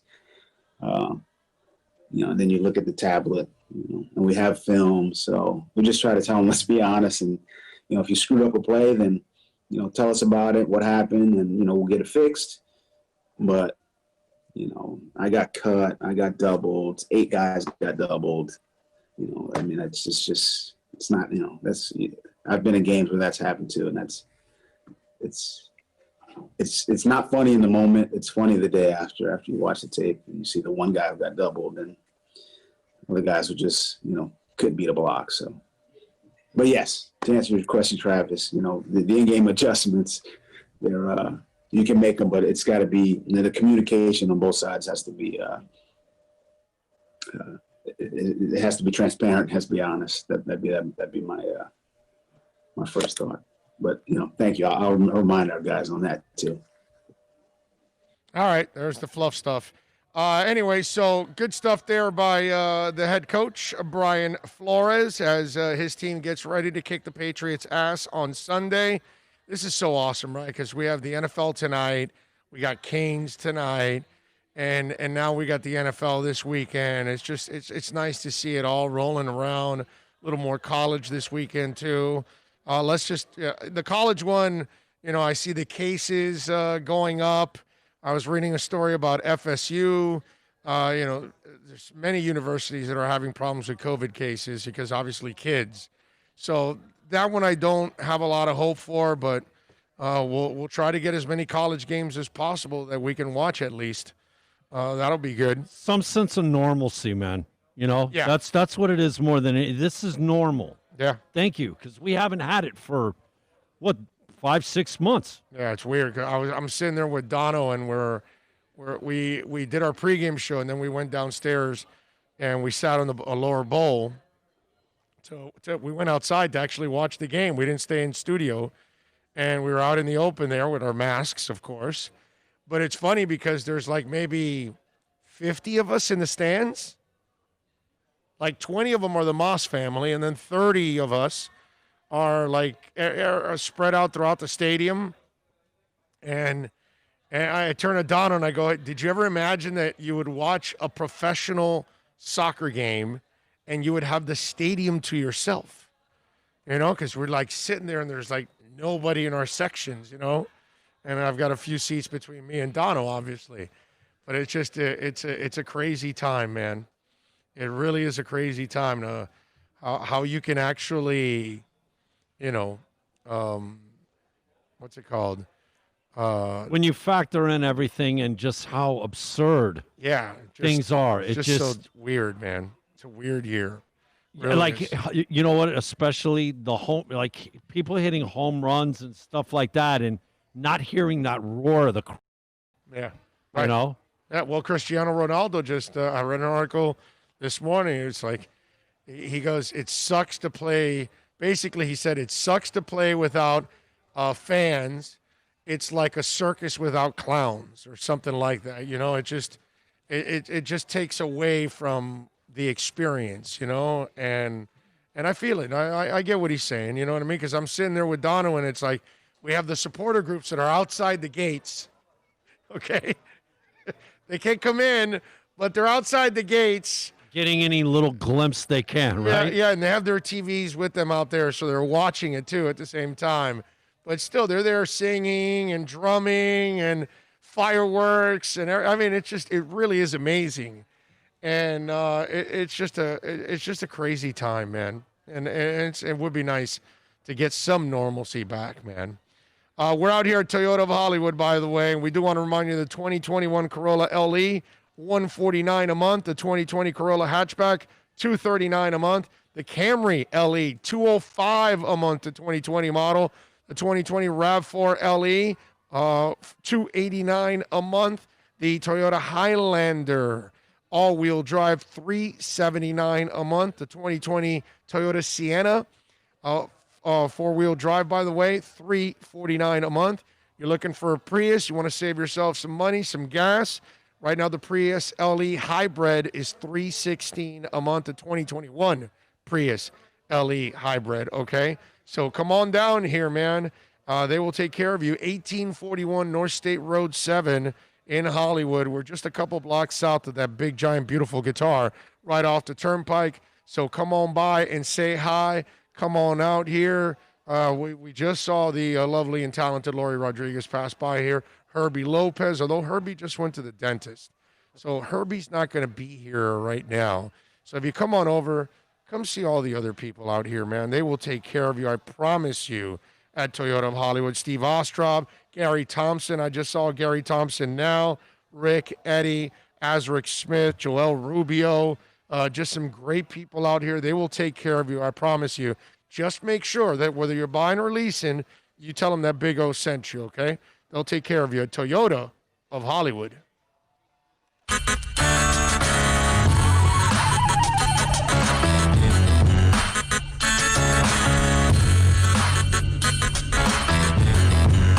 It's a buyer's market at Toyota of Hollywood. Over 1,500 Toyotas on the ground, and truckloads just keep on coming. Now pay up to 50% less. 2020 Camry, not $29,000, $17,775. 2020 Corolla, not $22,000, $13,775. Buy a new 2020 Toyota with zero down and 0% financing, or we'll make your payments till 2021 at Toyota of Hollywood, the #1 volume Toyota dealer on 441 between Hollywood Boulevard and Sheridan Street.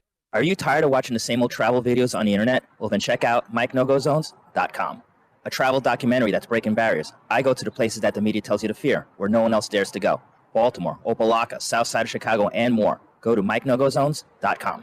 America's safest and best-selling compact luxury SUV is at Acura of Pembroke Pines, and this is how we do it. RDX, $339 a month at Acura of Pembroke Pines, the #1 volume Acura dealer.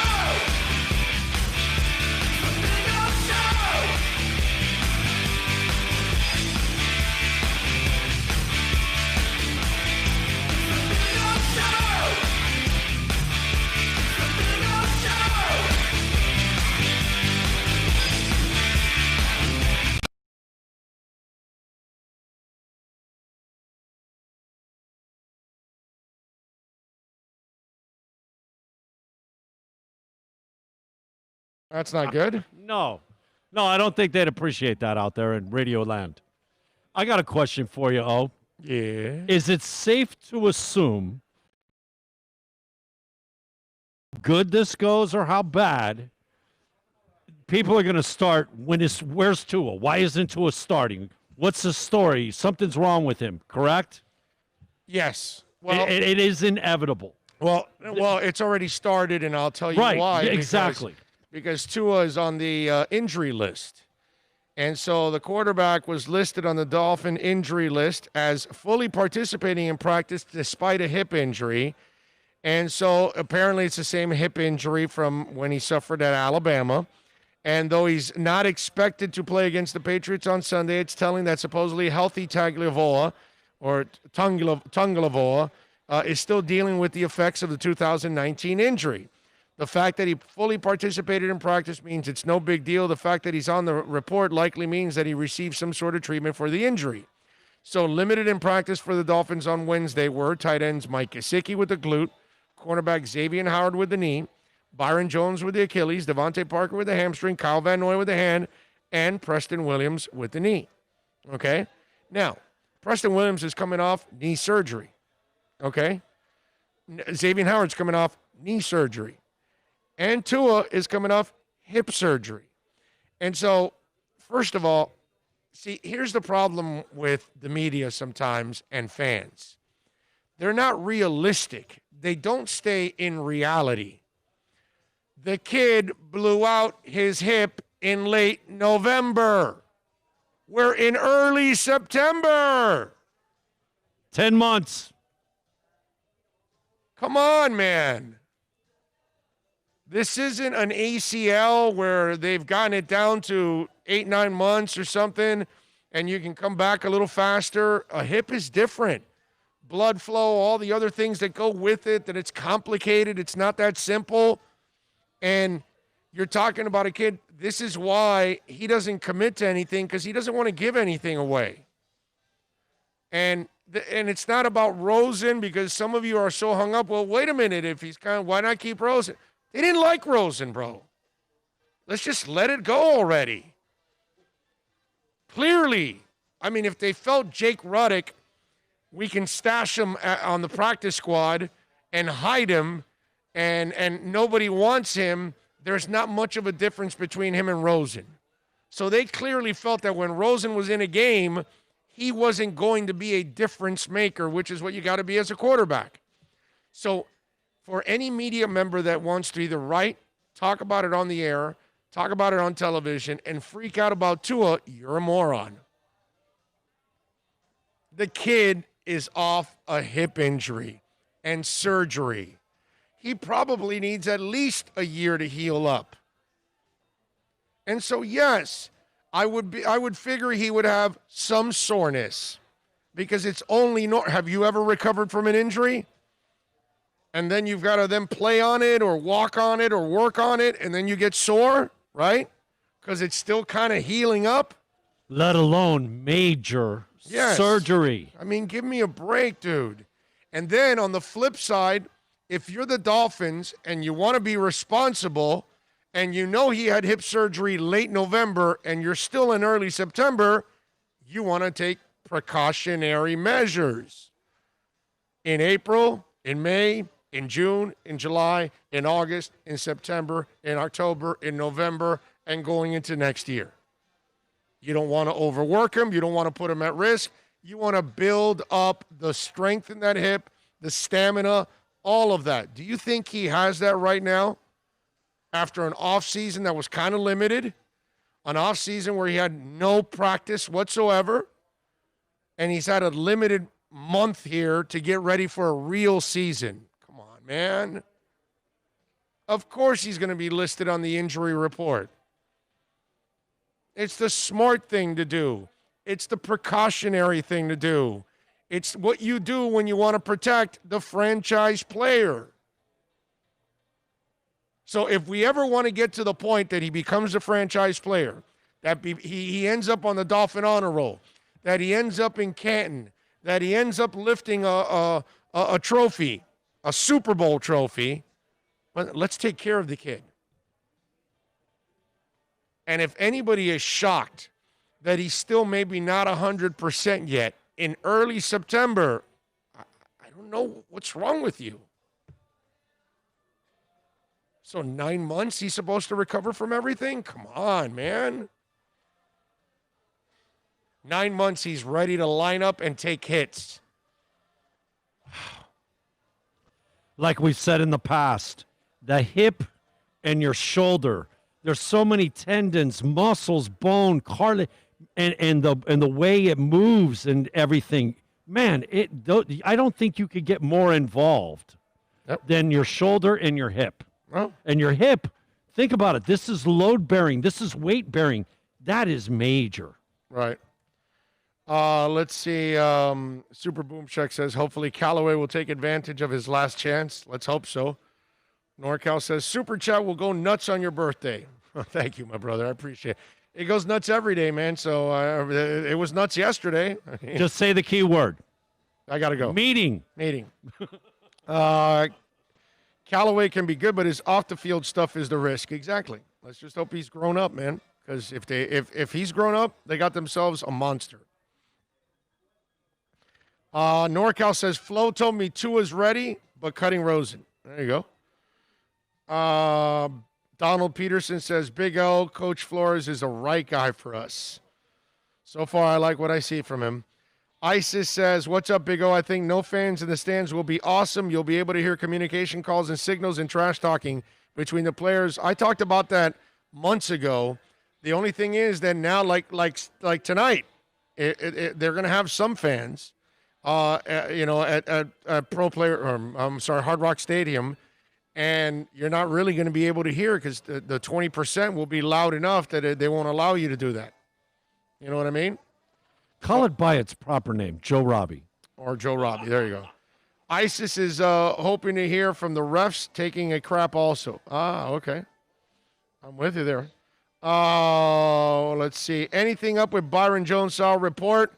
That's what Mickey says. And then Super Boom Shack says, talked about it earlier. Yep, Mickey, you got to rewind a little bit and you'll be able to check it out. Or Bill will podcast it soon. And you can then listen to the podcast. The first part of the first hour is already up. Thank you. Thank you, sir. And by the way, the downloads are, man, they are on a record pace, which is crazy stuff. Between that and the super chats, man, it's off the wall. Thank you. Thank you. The game is just too fast for Rosen. Wish him the best. I'm so glad on how Flores has been handling everything. And they don't waste time, bro. If they don't like you, they move on. Tua won't play till November. That's what Nico says.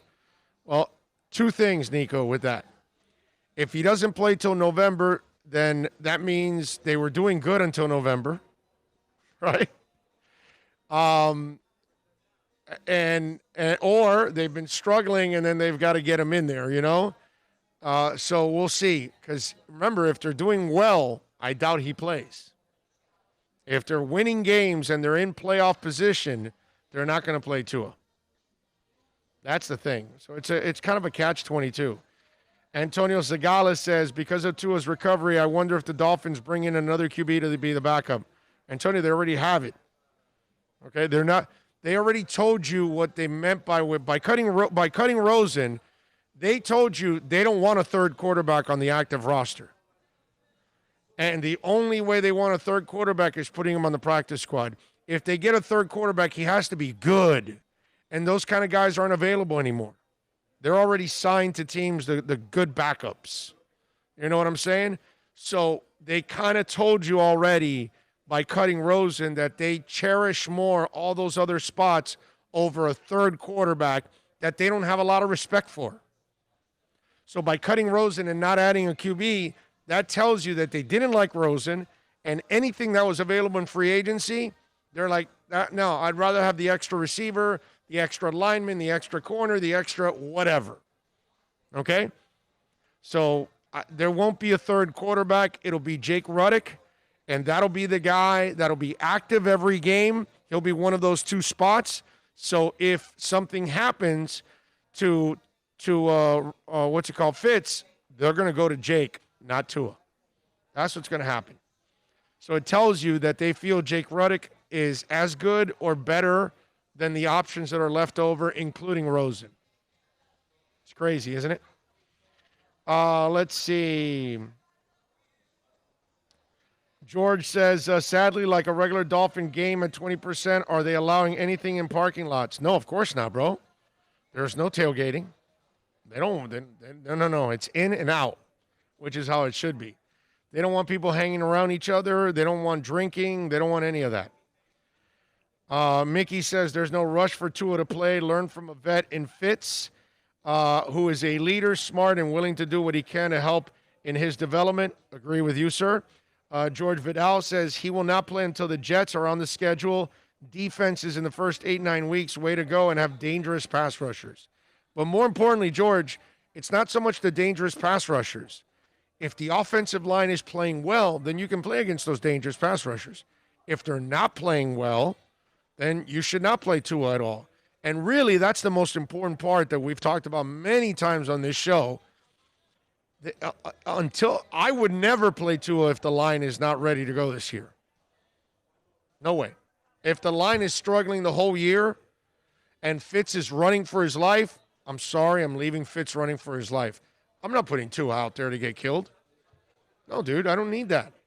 I'm going to try to protect the kid, get him healthy, fix the people around him, so then when I put him in there, he can actually be successful.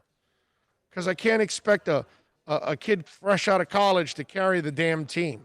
That's unfair, bro. Those Marino-type players, those things are once in a lifetime. You know?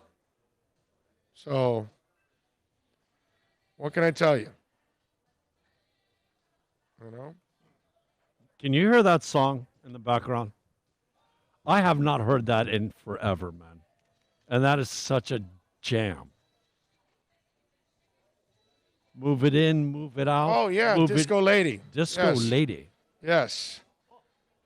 Trying to remember who sings it. See if I can remember. Disco Lady. God, I don't think I'm gonna, because it's kind of it's a band. I think that was like maybe their only hit. Before I pull it, I think you're right. They may have had another second, like the side kind of thing that you would hear at a party, something like that. House DJ. I'm trying to remember who the hell sings Disco Lady. Big O, what are you most excited to see about this team this year? Mickey, are you talking Dolphins? Are you talking Canes? You got to tell me what you're talking about. Little Johnny Taylor. There you go. Yeah, that was his only hit. That was definitely his only hit. I knew it was like a person, like, it wasn't like the Isley Brothers or something. You know what I'm saying? Like you would know, something like that. No. It's only hit, but it's a good one. No, man. It's a great one. Great song. Love that song. Man of 1,005 Holes just came in with Johnny Taylor. Antonio says, I agree with you, Big O. Tua should not play at all this year. Go with Ruddick to back up Fitz, and that's it. Keep building the O-line. You got to do that, man. You got to do that. There's no doubt about it. But, again, just for the Tua thing, it's just I don't understand how anybody would be surprised or freaked out that he's on the injured list. To me, it makes no sense whatsoever. But what the hell do I know? The offensive line is the key. If the offensive line could gel as a unit and go, man, we can make the playoffs. Like, truly, I believe that. Yeah. Offensive line. And you'll be able to put Tua back there, if we get blowouts and stuff like we talked about, because we are going to be fighting for a playoff spot, so it's going to be Fitz starting. But you want to get a chance to see Tua. But you don't want to do it if the offensive line. Right. It's too much of a risk, man. That guy, can you imagine if he got into a game, something happened, God forbid, how far back that would set us, man? That's why any rush to get him out there on the field, there's absolutely no reason for it, man. Yeah. Mickey, I'll tell you what I'm looking forward to about the Dolphins after we talk to Manny Navarro. We got a busy hour coming up. We're going to talk to Manny Navarro. We're going to preview UAB with him. I'll tell you what I'm looking forward to with the Miami Dolphins. Then we're going to talk Miami Dolphins with Josh Tolentino from The Athletic. So we'll get into that. I got a couple of notes in college football that I want to talk about. In the NFL, I still have music news also to talk about. I got a couple things that I want to get to. So let's do this. Let's get to hour number 3. And let's get to Manny Navarro from The Athletic. We talk to him. We talk a little Canes with him next. America's safest and best-selling compact luxury SUV is at Acura of Pembroke Pines, and this is how we do it. RDX, $339 a month at Acura of Pembroke Pines, the #1 volume Acura dealer. Are you tired of watching the same old travel videos on the internet? Well, then check out MikeNoGoZones.com, a travel documentary that's breaking barriers. I go to the places that the media tells you to fear, where no one else dares to go. Baltimore, Opelika, South Side of Chicago, and more. Go to MikeNoGoZones.com. It's a buyer's market at Toyota of Hollywood. Over 1,500 Toyotas on the ground, and truckloads just keep on coming. Now pay up to 50% less. 2020 Camry, not $29,000, $17,775. 2020 Corolla, not $22,000, $13,775. Buy a new 2020 Toyota with 0 down and 0% financing, or we'll make your payments till 2021. At Toyota of Hollywood, the #1 volume Toyota dealer on 441 between Hollywood Boulevard and Sheridan Street.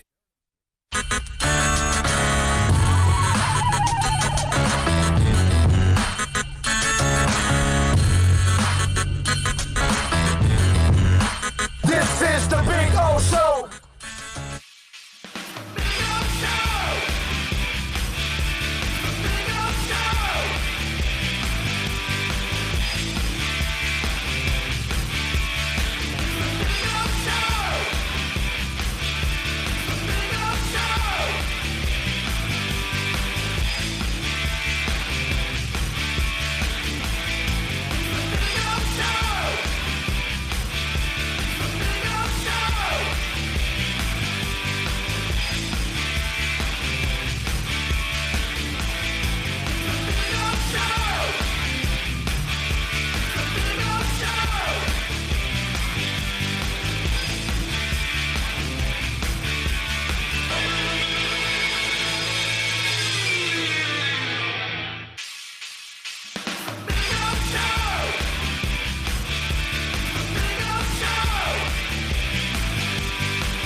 All right, we're back.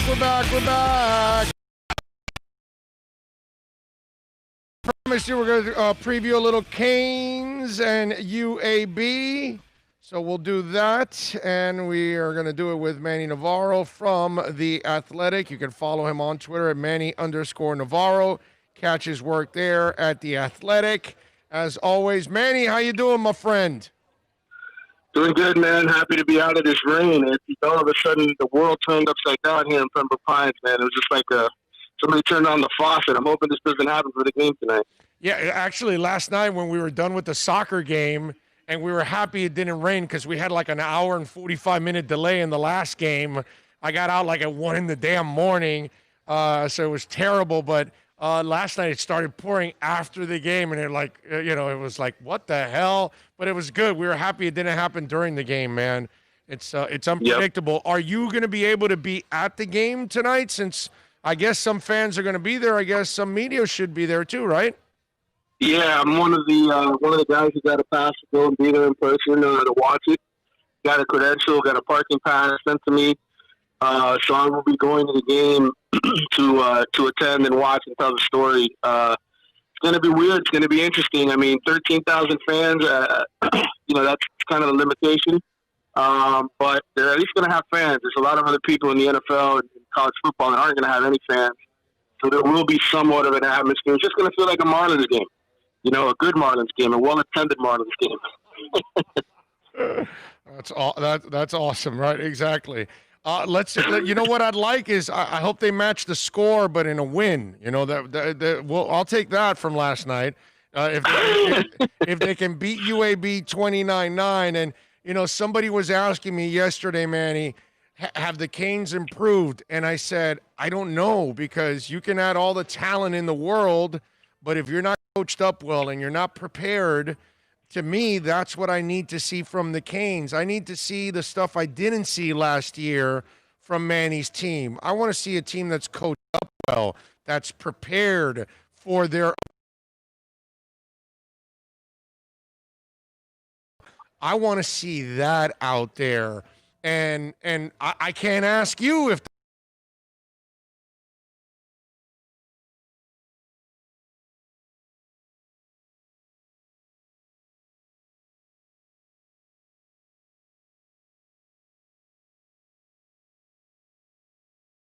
I want to know is, can you coach these guys up? Yeah, that's really what it's going to come down to, right? I mean, I think last year, the problem, and many is hinted at this for a while now. There were internal issues with the coaching staff and the players. I mean, in terms of some of the assistants that he had, I think the offensive line coach didn't have necessarily great relationships with the players. I think obviously Danny knows that's been well discussed. His issues with Jared Williams, breakdowns there. I think a lot of these hires were meant not only to change the scheme, but really to find guys who could connect with the players. Because today's players are just different than the ones we remember growing up. I mean, a lot of these guys grow up with everybody telling them that the greatest things to slice bread. They've got all these Twitter followers. They got all these big announcements, right, when they pick a college. So they have huge egos when they come in the door. And, some of these guys just don't know how to deal with disappointment. They don't know how to deal with sitting on the bench and not having a role on the team because they're not good enough yet. And I think Manny, part of his deal with these hires was getting guys who could relate well to these, that younger coaches, essentially. Rhett Lashley's 37. Darren Justice, the offensive line coach, is 36.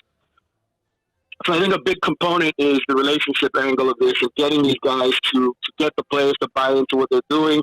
And not just the system, but to buy into the coaching. Hey, is this guy really going to make me better? Is this guy going to make me a better player? Can I invest several years in this program and not just enter the transfer portal because I don't like the way things are going?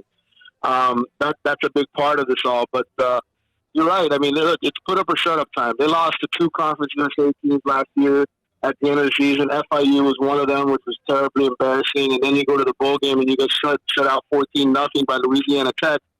This UAB team isn't bad, man. I mean, they've won 28 games over the last 3 years. They've won that division in Conference USA West. So this isn't like a bottom-of-the-barrel, group of 5 team. This is a team that actually has won a few games. They've got Sammy Watkins' cousin that's playing wide receiver. They got a running back who's the number 2 active rusher in college football, and Spencer Brown. And so they've got some talented players. And, there's every single year you go to the Senior Bowl, man, you see these UAB guys and these guys from Conference USA make rosters. So it's not like there's not some talent on that team. So I think, this is going to be a good measuring stick, man. He's a 14.5-point favorite. I'd like to see them take care of business. They not just sort of struggle to win like they did against Central Michigan last year. I want to see them win by 2-3 touchdowns and play well and for this offense to look really good. Manny, I was talking about this earlier because they've got a decent back in Spencer Brown. Kid's got over 3,000 yards in his career, and Miami's got a couple of new linebackers in there and defensive tackles that are really talented but have been really inconsistent. So it's one of those, scary combinations for tonight that here's where UAB can kind of control Miami's offense by keeping them off the field if they can control the clock and control it with the running game with Brown. And so you tell me when it comes to Silvera and Ford, how stout do those guys have to be, considering they're going to have some young linebackers behind them? Yeah, I think that's the key to the game. I mean, I broke down the way Spencer Brown played in the opener, and I think was 90% of his yards were runs between the tackles, not outside of the tackles. He's a physical running back. So those defensive tackles, John Ford, who, by the way, he had a hamstring issue that caused him to sort of gain some weight in the offseason. He wasn't able to work out and run on his own, so he gained some weight. He's back down to what he has to be now. But, again, it's like you come in, you're not 100%, you have a hamstring, you know how those things take a while to really get over. So that's one thing. And then Nestor Silvera, this is going to be his first college start.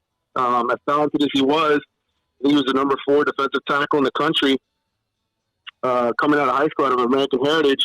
We heard about this guy who could get to the quarterback, and he's going to be this menace. And then he has a foot injury last year, and he misses the first 4 games. So both of those guys, to me, have a little bit to prove in this game. It's going to be a good test because, first of all, UAB brings back 5 starters on the offensive line, 4 guys with double-digit starts. So it's all basically redshirt senior, and redshirt junior across the offensive line for them. There's no freshmen or sophomores that they're going to be going against. So these are going to be older guys. So, yeah, it's going to be a good test. And, again, you talk about the linebacker position. I think we all took for granted. I know they wanted Ray Lewis and Dan Morgan, but, Michael Pinkney and Shaq Quarterman cleaned up a lot of messes for Miami throughout the years. Yeah, they were solid college players. I mean, Shaq is a backup now with the Jaguars. He's on an NFL roster, and the only reason Pinkney is it is because he had an injury, he had to have surgery. He's a guy who's going to try to fight his way onto a practice squad eventually. But again, solid 4-year guys for you, and you do have McIntosh back, or not McIntosh, McLeod back. I was thinking Rocky McIntosh for some reason. I think it's Zach McLeod. But Zach McLeod, you got McLeod back, who at least has starting experience. But then you're going to be playing a guy in Bradley Jennings 80 snaps in 2018, and he missed all of last year. So you're counting on some guys who are going to have to sort of step up into bigger roles. So yeah, I agree with you. I think the run defense, they were very good at it last year, but you got some new parts. You don't have Gregory Rousseau anymore on that defensive line, and it'll be interesting this first game. Well, the running game, we talked about how UAB's running game is going to be a challenge for the U. On the flip side, I got to tell you, that's one of the things I am excited about. Now, if Miami's line is pretty decent, I love the way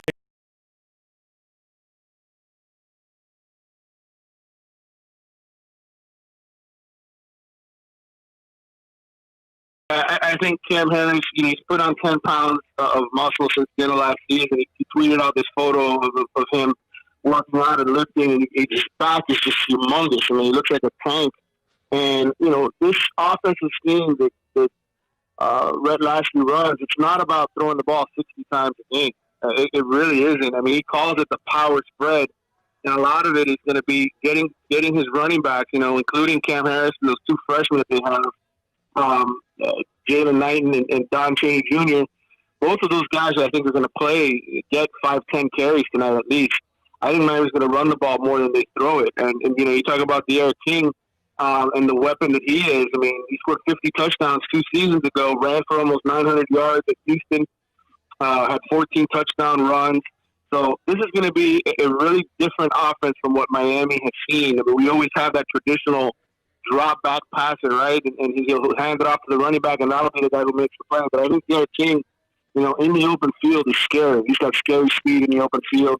And this to me, I'm expecting an offense that runs the ball a lot more than it throws it. All right, so let me ask you the impossible question. Who's the receiver that De'Aaron King is going to be able to count on? Who's that guy? Who's that guy, my brother? Because we keep hearing about Harley and Pope, and although I do like Wiggins, actually, you know what? I from what I've seen so far, that might be the more reliable guy. But what do you think? Yeah, it's funny. Wiggins showed flashes last year. He's the bigger receiver, 6'3", 200 pounds. He's got the speed down the field. Both of those guys, him and Pope, really their specialty coming out of high school was the deep route, and they just didn't have a quarterback who could get them the ball these last 2 years. I think Darren Williams While he had decent arm strength, there were times where he underthrew guys on the deep ball. He didn't have the right kind of touch. One thing about this Red Lashley offense, and I wrote about this for The Athletic, is last year at SMU, his quarterback, Shane Buechele, was number 2 nationally in throws of over 20 yards downfield or more. And so he likes to throw the deep ball. I could see this being an offense that throws a lot of deep balls and runs the ball a ton. To kind of just try to stretch the defense as much as possible. But to answer your question, though, I think number one option is going to be Brevin Jordan and Will Mallory, the 2 tight ends, in terms of middle of the field, getting conversions when you're on 3rd and long and you're looking for a guy. But the big play, I think that's what Pope and Wiggins bring. And from what my guy on the inside tells me, I got some sources down there, they think Pope is going to have the biggest year among the receivers. They think that this offense is the perfect fit for him. Last year he was confused a lot of times running routes in Dan Enos' offense. And I think that the simplification, the people down in Miami think that Pope, this is going to be his year to sort of break out and impress people. How do your sources feel about Jalen Phillips and Quincy Roche since there is no Greg Rousseau? They love them. They love both of those guys. And I think, as much as it hurts to lose a guy like Greg Rousseau who's going to be a first-round pick and is a freak, I think Jalen Phillips could be right there on that same level, bro. He is 6'5", 270 pounds. He can do standing backflips. He was the number 1 high school recruit in the country in 2017. And I've written quite a bit about this kid since he transferred from UCLA to Miami. And he's just hungry, man. He's got the right kind of attitude. He's a very smart, cerebral player. And he's got a lot of physical gifts. And I think, Quincy Roche, his resume last year at Temple was very good. He was the conference defensive player of the year, 13 sacks. And then, they got a guy in Jafari Harvey, a redshirt freshman that I know they're really excited about as the 3rd guy. So I think they feel like they've got a lot of depth at that position to sort of survive a Gregory Rousseau loss. Now, if you have a couple injuries or things happen, that might change things. But I think for now, the way that this season is starting, they like what they've got on the defensive front. They like what they've got at defensive end. And I'm expecting a pretty good year for Phillips. I think he's highly motivated. He's the kind of guy who can go from not even being on anyone's radar, because he quit football a couple of years ago. He basically decided after a couple of concussions and getting hit by a car on his moped when he broke his wrist and lost a couple of bones. He was like, all right, I'm done. I'm going to get into music. That's my thing. And he decided to come back. Tate Martell, he goes into Ruka, basically talked him to coming back and playing football at Miami and giving another shot. And now he's a hungry guy, man. He really wants it, and he's super talented. I think he's going to have a great year. All right, so the line is 14 points, Manny. I'm actually thinking of taking UAB. Tell me why I shouldn't. I think UM's going to win, but 14 points is a lot of points, and right now I'm at a point where I need to see Manny can coach an entire football team. That's my problem right now.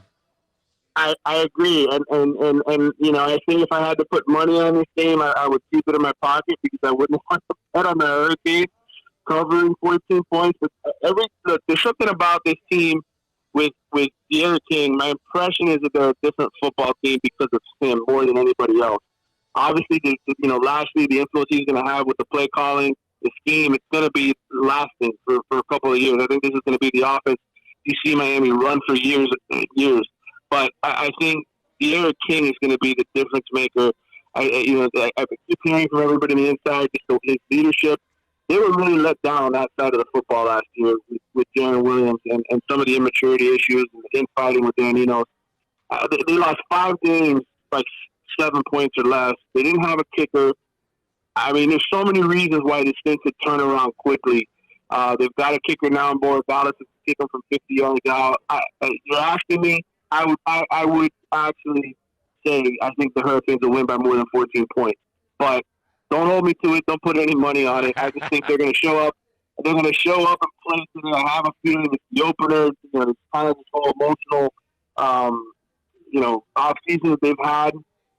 I just think De'Aaron King is going to be the difference, man. I think that's why I think they could win 9-10 games this year. I think Clemson is the only game I look at on the schedule and I say that's the one team they won't beat. All right, so do I go with the over 55 or under? Yes. Yes. And the other thing I would say is UAB's quarterback, the Tyler Johnson kid, and he got picked off last week. He had 15 interceptions as well last season. 17 touchdowns with 15 interceptions thrown. He's a mediocre quarterback. I believe Central Arkansas scored on 3 touchdowns on turnovers alone. Yes, they scored 21 points on turnovers alone. Yeah. I could see Miami scoring a couple of defensive touchdowns in this game to cover the spread. So, okay, good stuff. Tell them about the Wide Right podcast, my man. Yeah, I mean, listen, you and I just did a thorough breakdown of the games, but if you want more of that, I just recorded one yesterday, previewing UAB, talking about some of the issues on the team, special teams, some of the players being replaced. And, you can check that out. You can find that on Apple Podcasts, Spotify, or you can go to theathletic.com. By the way, great deal for theathletic.com right now. If you're a new subscriber, it is $1 a month, man. $1 a month. Yeah, so the price is dropped. We've got over 1 million subscribers now. That was good news yesterday. We hit the $1 million subscriber mark. This thing is taking off, man. We had, like everybody else, we had to do some cutbacks because of the sports season, COVID, halting. Yeah. But we still got some tremendous writers and people that are doing a hellacious job over there. I'm covering the Heat as well, covering the playoff run, so I'm deeply involved with that. And we got national writers. I think we got 2 or 3 national writers in the bubble between Sam Sperania and Sam Amos. We've got a bunch of guys down there covering everything that's going on in the playoffs. So we're all over it, bro. Yeah, and Shams has been breaking stories left and right. He does such a great. He's such a great story. That kid was breaking stories while he was in college in the classroom. He's breaking stories. I had him on once, and he was telling me a story about how he was breaking some of his first stories while he's in class. In the middle of a class, he's texting and tweeting out breaking news in the NBA, which is just, you got to admire the guy, man. As hard as he's worked, in this business to build himself up, and you guys do a great job. $1 a month for athletic coverage. That's truly amazing. You guys do a great job. We're actually going to have Tolentino on at the bottom of the hour to talk a little Dolphins with him. So it'll be kind of an athletic. You got to ask him about his basketball game against Patrick Mahomes. He was out there, I think, in Kansas City. He played in I think a 3-on-3 or 5-on-5 full court game against Pat Mahomes. You got to ask him about that. Okay, all right, I will. I'm writing it down now so I don't forget it. All right, I love it. All right. Hey, front page 305 with Andre Fernandez, man. Tell us a little bit about it.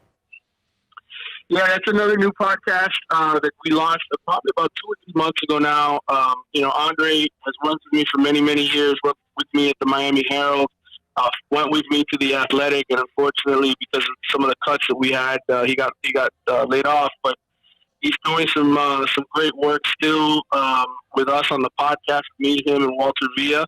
And Andre is writing for the Herald. He's doing podcasts for them with the Marlins, and he's a baseball guy at heart. So make sure you follow Andre at Andre Fernandez. I think maybe it's Trey Fernandez. That's what it is that he's under on Twitter. But yeah, we're having fun with that podcast, man. We're basically doing interviews with guys, and we're posting those. We just did one with Patrick Surtain, former Dolphin, who's the head coach at Plantation American Heritage High School, talking about his son, who's going to be a first-round pick probably in this next draft. So we've got all kinds of cool things that we do on there, and it's three journalists, three longtime sports writers doing something for fun more than anything else. That's right. And Walter Villa, by the way, is the third person that's part of that podcast. Good stuff as always. Follow my man Manny on Twitter at Manny_Navarro and subscribe to The Athletic. Now's the time. Only $1 a month. Take advantage, man, and you're going to get some great coverage. Manny, as always, you're a stud, my brother. Thank you for taking some time. No, thanks for having me on, and look forward to seeing you again hopefully soon, man. Once it's big on, we can get the ball rolling. Something tells me you're going to be seeing me a lot, so don't worry about it. All right, my brother. You be good. All right, man. All right. See you. Easy. Bye. If you all only knew. Anyway, 786-322-1105 if you want to get in. We thank Manny Navarro from The Athletic for joining us. Seriously, The Athletic, $1 a month. That's pretty good stuff, man. That's pretty good stuff there. Okay. Apparently the audio might be struggling a little bit. That might be the internet, guys. It's not anything it's not in our control, unfortunately. So I can't do anything about that. That's the internet here that sometimes if we don't have a strong internet signal to send the video out, it kind of struggles. I hope it was just a little bit and cut in and out, and hopefully it's done. You guys can tell me if it's continued. But we can't do anything about it. Sometimes the internet kind of gets a little slow, so it happens. Anytime there's that type of a situation, guys, you can go to the podcast. It is there in its entirety without any of the muffle. Yeah. EJD Construction is a proud sponsor of our show, and you saw him. He was watching the show a little bit ago. I don't know if he's still there, but you can call Eric right now. Custom home builder, additions, home remodeling. We're not talking about a handyman. We're talking about, some serious work that you want done. You got to call them. And look, a lot of families are consolidating. Some people have to move out of their homes, and they're moving in with other family members. So you've got to expand the home that you're currently at. You got to add a room. Call EJD Construction. You want to redo the kitchen? Call EJD Construction. How about this? We're not going out to as many stadiums and arenas anymore, right? You want to improve the home experience. So your man cave, you want to build that up now so you have a great experience at home watching all these sports. Call EJD Construction. 305-433-4843, accredited A-rated member of Angie's List in the Better Business Bureau. Eric is the best in the business. Go to the Instagram page, EJD_construction. Check out the before and after work. Call them 305-433-4843 for EJDconstruction.com. You guys were asking me about what I'm looking forward to with the Dolphins. And, that's kind of a dangerous question for a guy like me. And I mean this all in a great way. Remember, I am a hardcore football guy, nuts and bolts. And I've been the guy that from the get-go for many years, if you've listened to me, I had a term for the Dolphins that they needed to do, and I've said it for over 15 years. It was called organizational enema. And that's where I thank the football gods that Chris Greer took over, because that's exactly what he did. He ran an organizational enema right through them and got rid of everything. And then he went and got 2 quarterbacks in the less than 2 years. And to me, that's what this is all about. This is how you build this football team. So I'm the football junkie that is looking forward to watching this offensive line, because they've drafted so many people. They've signed a couple of free agents. You know what I mean? They have made a serious investment. Raekwon Davis. Can you imagine what Godchau's done now already, along with Christian Wilkins, and watching him get better in the second half of the season? And if Raekwon Davis is a monster, you're going to have some three nasty linemen there. You know what I mean? I'm excited to see if Baker can get better. I'm excited to see the corners. Noah, now that you drafted, Nick Needham. I know what X is. I know what Byron Jones are. They've already played at a high level. I expect them to maintain that. You know what I mean? I'm intrigued with Eric Rowe, because he did a great job against tight ends last year and got a deal. Can he follow that up? So I want to see that. You know what I mean? The combination now of Breida and Howard. I love it, man. Now that you got Malcolm Perry along with Lynn Bowden, these are two kind of jack of all trade guys that I think you can do so many things on offense with them. Mike Gesicki, I told you guys I'm not so concerned about him not starting. They put Durham Smythe there because they need to block better right now. That's more important with a really young offensive line. If this was an established line, Gesicki starts. But I'm still looking forward to Gesicki improving this year. I can't wait for Preston Williams now. Second year. I'm excited for Devontae. Because the guy I saw last year was the guy that I wanted when they drafted him. That's when I was going crazy, and we were at the draft party, and we were at that place over at Gulfstream Park having a good time, and I loved that they drafted Parker. Nobody was a bigger Devontae Parker fan than me, and obviously it's been depressing with all the injuries, and what he did last year was amazing. I'm dangerous when you ask me that question because there's an endless amount of things that I want to see about this team. I want to see Flo grow. I'm excited to see Changeli work with all these guys. Obviously, I can't wait to see Tua take the field. I'm not in a hurry right now because I know the line isn't settled, the running game, everything. When all of that gets settled, then I want Tua in there with that hip. You know what I mean? But there's so much to be excited about if you're a Dolphins fan. I don't know how you're, like, I'm already getting goosebumps. I'm seriously getting goosebumps. I don't know how you're not looking forward to this season. And then the way they ended last year, to go 5-4 in your last 9 games with very little talent, it just pumps me up even more. You know, and you beat the Patriots in Week 17, a game they needed, and now you start the season against the Patriots. You have a good chance of sending a hell of a message to Bill Belichick. We beat your ass with Brady with no talent, and now we beat your ass again, and we're on the rise. It's over, Bill. It's our division from here on out. You know, that kind of stuff.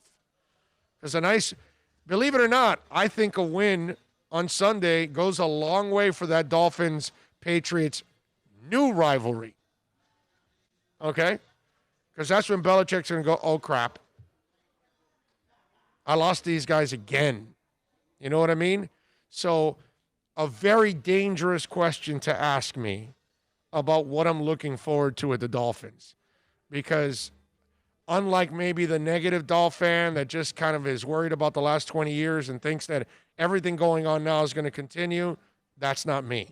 I see a complete difference from what happened the last 20 years to what happened last year, and it was what's going on and what's going to happen this year and moving forward.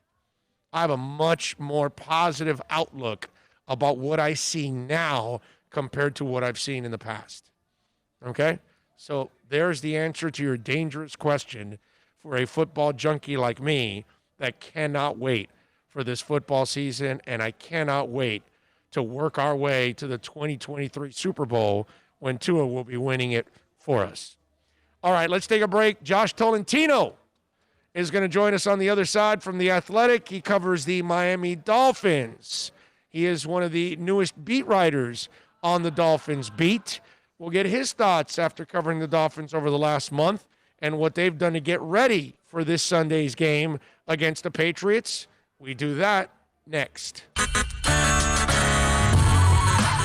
It's a buyer's market at Toyota of Hollywood. Over 1,500 Toyotas on the ground, and truckloads just keep on coming. Now pay up to 50% less. 2020 Camry, not $29,000, $17,775. 2020 Corolla, not $22,000, $13,775.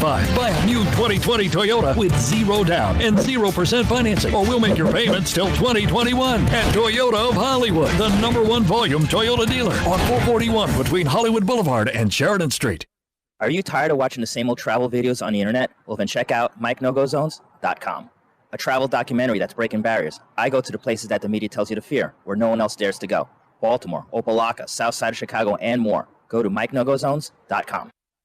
America's safest and best-selling compact luxury SUV is at Acura of Pembroke Pines, and this is how we do it. RDX, $339 a month at Acura of Pembroke Pines, the #1 volume Acura dealer.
All righty.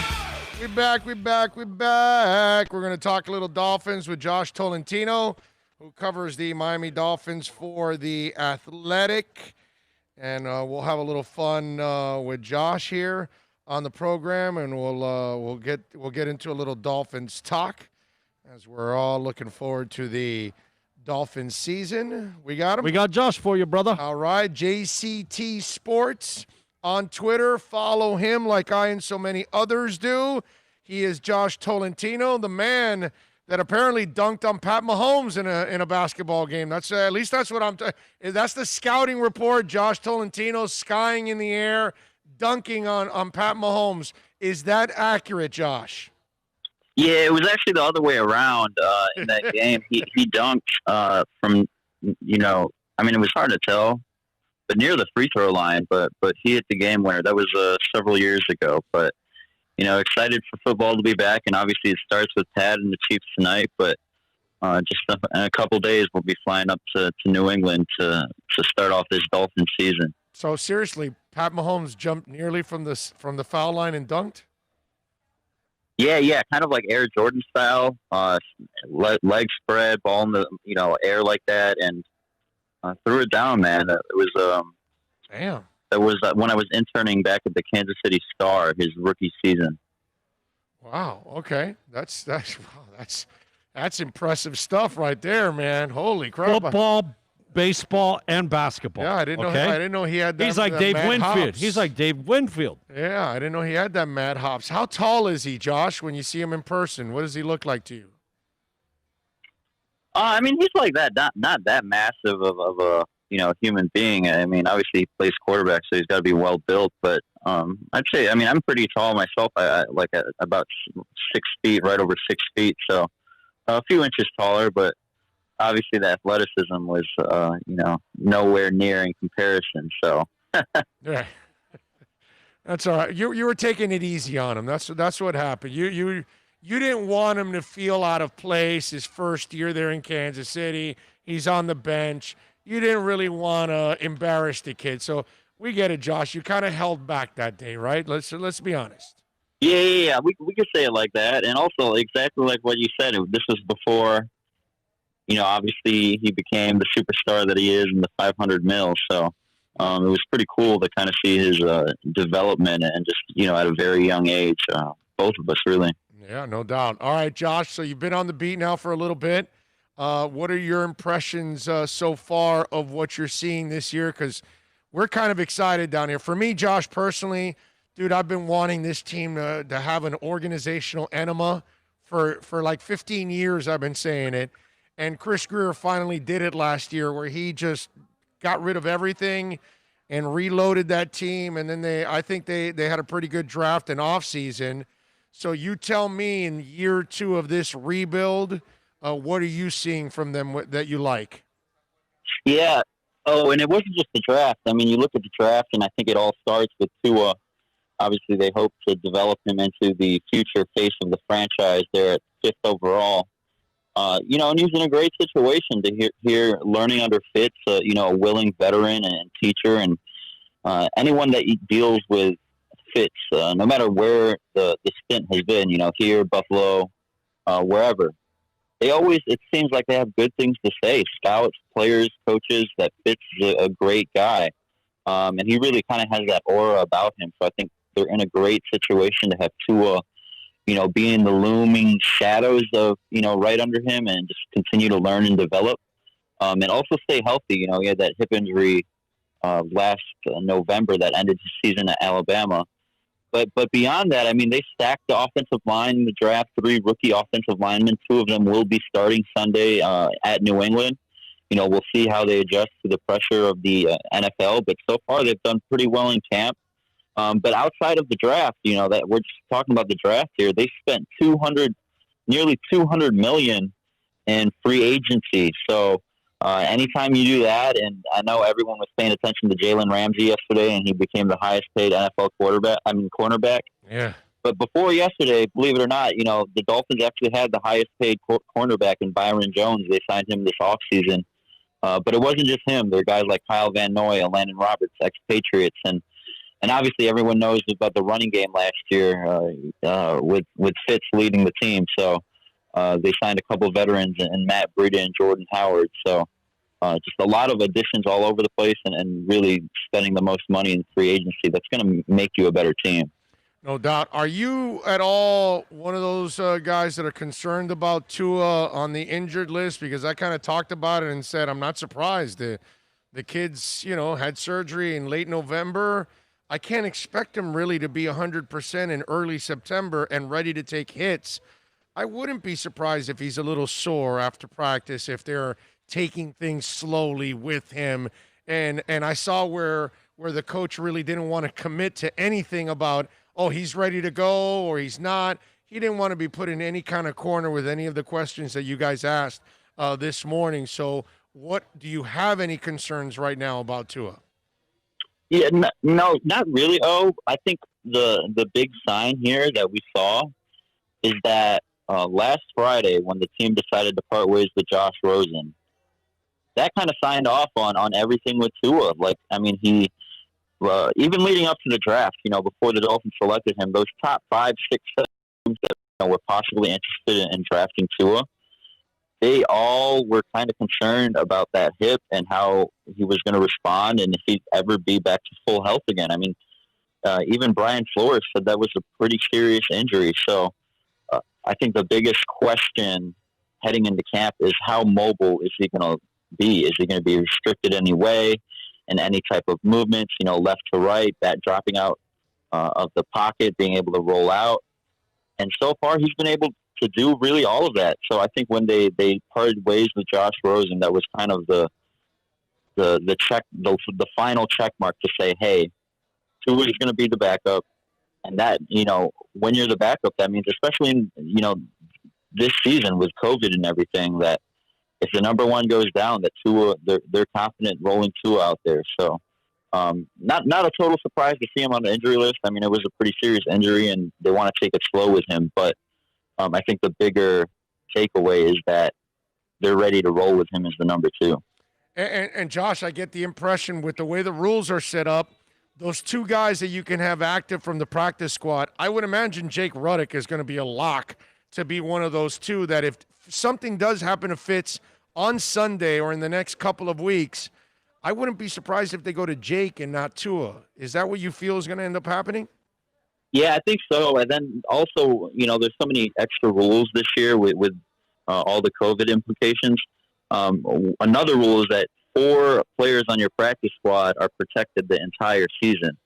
And I think it was a telling sign that Jake is one of those guys when they announced who those 4 will be just a few days ago. So, again, I think a lot hinges on, their trust with Tua and health. And, we even asked Flo today, and he hates the hypotheticals, but, are you ready to roll Tua out, in the second half if need be in New England, something happens with Fitz? He didn't give us a straight answer, but, I mean, that's basically what they have to do now that they only have 2 guys on the active roster. But, again, that also wouldn't be a surprise to see Jake Ruddock, who has been, I know they're 2 different players, but he's been the scout team Cam Newton this week. So trying to prepare the defense for Cam Newton and what he does. But, wouldn't be surprised to see him active on Sunday. Did you read it into the same way I did when they released Rosen and they keep Jake and they put him on that practice squad and they're going to protect him the way they are? To me, that was basically saying, we don't think that highly of Josh, that he's not that much more of a difference than Jake.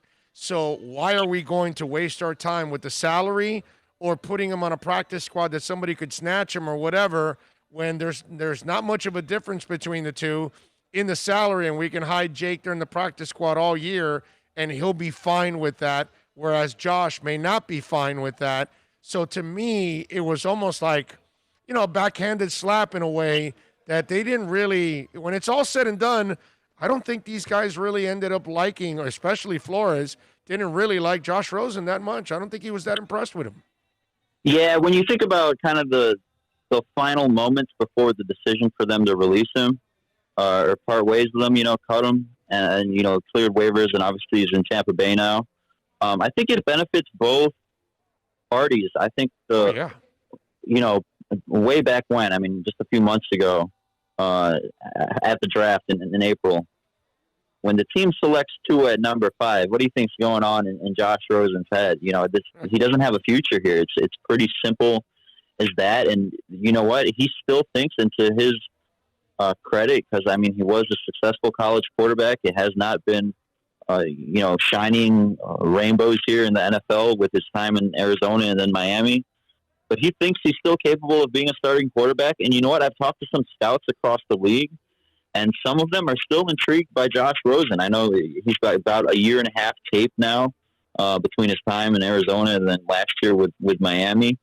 But they still think there are some positives in his game. And I think he's in a great situation right now that he's not in a quarterback battle right now in Tampa.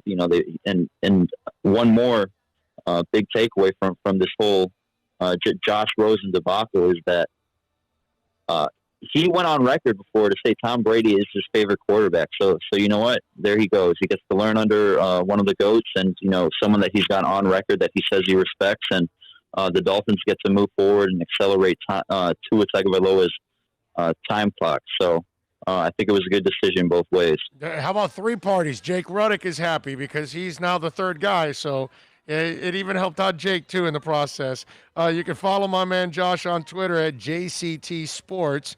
And, of course, catch his work there at The Athletic, where you can subscribe now, folks.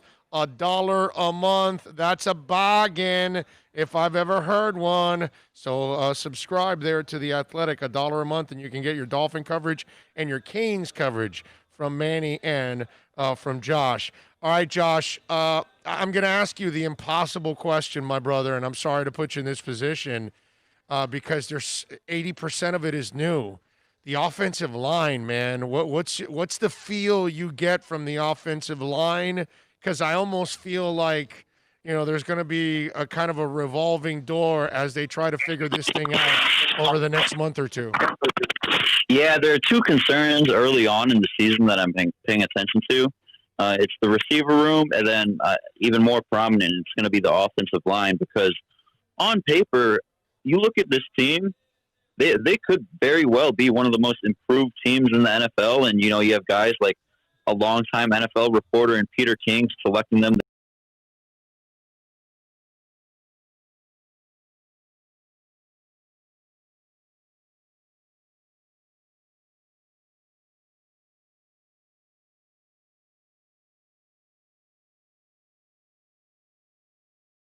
Led them with only, just above 200 rushing yards.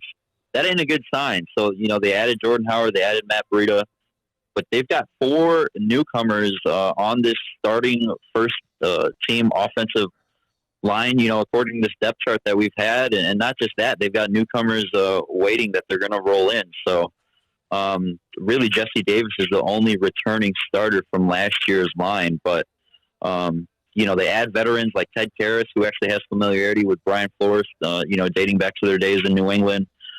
Eric Flowers is a proven veteran coming over from Washington. And then you've got the 2 rookies, Solomon Kindley, 4th-round pick from Georgia. He's actually been one of the brightest rookies in camp. And then Austin Jackson and Robert Hunt, the other 2 rookies. So it's like undoubtedly, there are going to be communication and chemistry issues early on. They haven't played a game. There's been no preseason games. A lot of people want to shorten the preseason, but to have no preseason, that's way different than 4 games. So the important thing though is that these games count, so all the reps are going to be important. They had less talent than everybody else in the NFL. They ended up defeating the last game of the season, the greatest quarterback of all time, along with one of the greatest coaches of all time, in a game they desperately needed in order to get a bye week. The Patriots have lost a ton in free agency and also to COVID-19 that a couple of guys chose not to play this season. And I'm sure if Brady was still there, all those guys that chose to opt out would probably be there right now. So to me, there's been a lot of turnover, my man. I don't believe in the Cam thing. I don't think he's an accurate quarterback, and they've got a lot of short receivers, and they don't get a lot of separation. To me, I don't think this thing is going to work out like people think. The Dolphins, I could argue, are much better than they were last year after the trip through free agency. The draft, we all know they're young, so okay, but even with free agency, it'll make you a better team than you were last year. What do you give them as a chance on Sunday? Because I give them a good chance to be very competitive and maybe even win that game. Yeah, I think I saw the last line on the game. I think it was 6.5 in favor of New England. I think that's a pretty big line. I think that the Dolphins are going to keep it a close game. I'm not entirely convinced that they can, pull off an easy win going up to New England. I mean, that's the fans make it a hard place to play in, and obviously there are going to be no fans. But historically, New England is very good playing at home. So, and I know that all that changes with Tom Brady out and Cam Newton in, but you know what? Cam is still a very talented quarterback, and if the defensive line and these edge guys, Kyle Van Noy, he's used to these surroundings and all of these players, obviously being from New England, and so is a Landon Roberts. But they've got Cam Newton there, and he changes the whole dynamic in terms of his ability to keep plays alive with his feet. So I think it's going to be a close game. I'm not going to go on record and say the Dolphins are going to pull this one out, but they are capable. There are just so many question marks with there being no preseason games and no live tackling. A lot of the tackling is expected to be sloppy early on, and but I do think it'll be a very close 3, 4, 5-point game. I'm with you, man. I think it's going to be a close game, and I would not be surprised if the Dolphins end up winning this one, man. I kind of like them in this one. Josh, I appreciate you taking some time, my man. What are you working on in The Athletic to get Dolphin fans ready for Sunday? Yeah, of course, brother. We got a Kyle Van Noy and a Landon Roberts piece, and you know what? Actually, a lot of the attention's on Mr. Tua Tagovailoa, number 1, but the incumbent veteran starter, the week 1 starter, Ryan Fitzpatrick, guess where he went to school? Harvard, which is right down the street. So got something brewing on that. But beyond that, man, it's week 1 is here. I mean, the first game's tonight, and that means Sunday is just a couple days away. So I actually got to finish laundry and pack my bags. Got to get kind of back in that groove schedule again. But really excited that everything's back, and looking forward to some Dolphins football on Sunday. Damn right, I'm looking forward to it also, my brother. I appreciate you taking some time. I know Dolphin fans do too. Josh, welcome aboard, my man. Look forward to having you on many more times throughout the season. Appreciate the insight, man. Enjoy the game on Sunday. Hey, let's book it every week. You got it, baby. You be good. Thank All right, you, Josh. take care, man. All right, there you go. Tolentino, baby, he's in. I like it. Dolphins every week. Yeah. Dolphins every day on this show. Even in the off season. It doesn't matter. Even when we're not on the air, it's Yes, Dolphins. It's always Dolphins, bro. Are you kidding me? We're gonna die Dolphins. It's the only way to go, man. Anyway, so this is I might be tired because obviously I had a really long day yesterday and long week and all that, but I got to tell you, I have plenty of excitement for what's going on, with the Heat, watching the Marlins. This is a lot of fun. Inter Miami has got me going now that, after the first 5 games were it's worse. It couldn't get any worse at 0-5. And then to see the turnaround in the last 5 games where you're 2-1-2, that's a monster turnaround. And hopefully the next 5 games, there's another gradual improvement in all of this. They are an expansion team. I got my Dolphins in the middle of a rebuild that's exciting with a lot of young players that I'm looking forward to. Canes did a lot of good things this offseason. I just got to be convinced that Manny knows what the hell he's doing. You know what I mean? Because he got me a little off kilter last year. But, man, I'm so pumped about so many things that are going on locally right now, for us. So it is a really fun time right now. It really is for South Florida sports.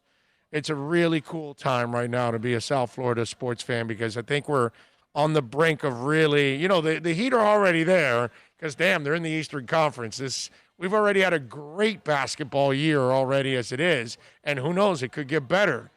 But the other teams are on the rise, and that's a lot of fun to see. So Look forward to having Josh on again. Look forward to talking more Dolphins with him.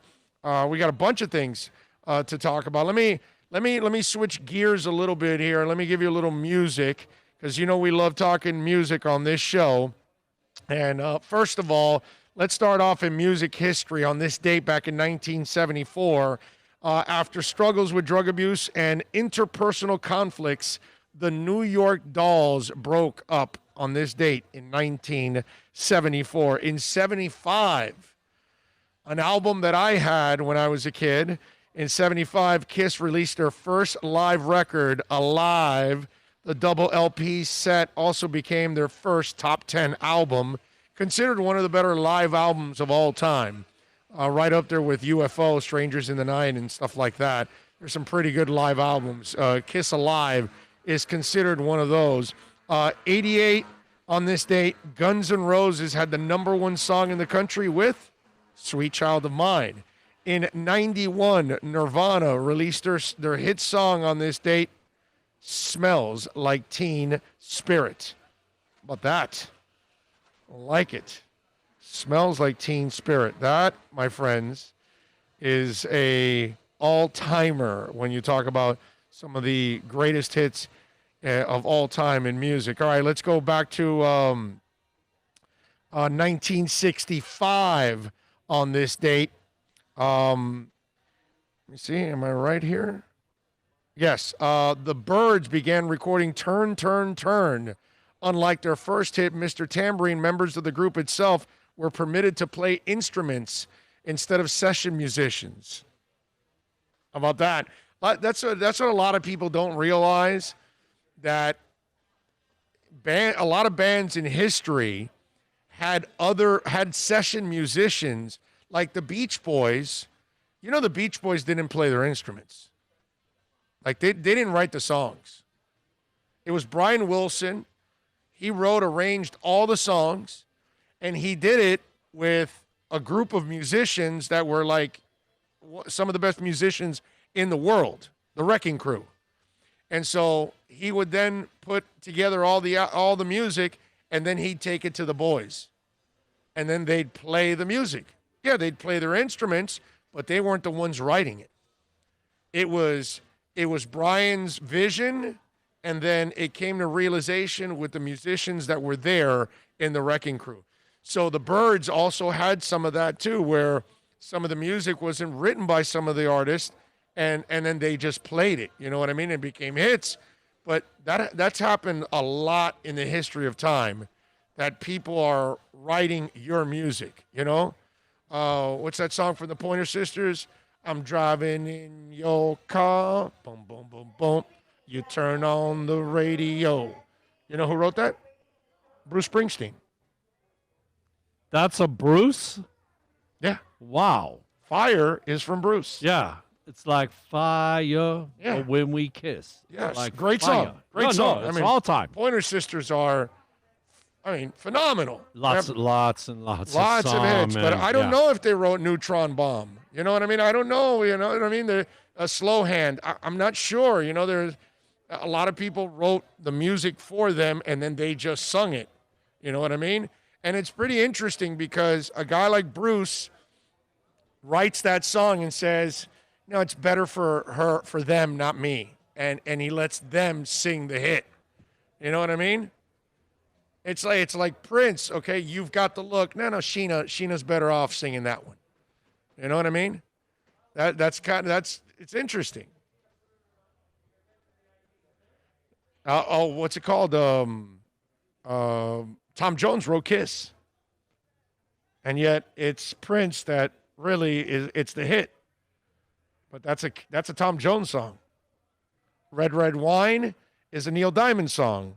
But UB40 is the one that made it, famous. It's crazy stuff, But that's how it is. Anyway, we went in 66. The Beatles in 66 started a 6-week run at number one on the U.S. album charts with Revolver.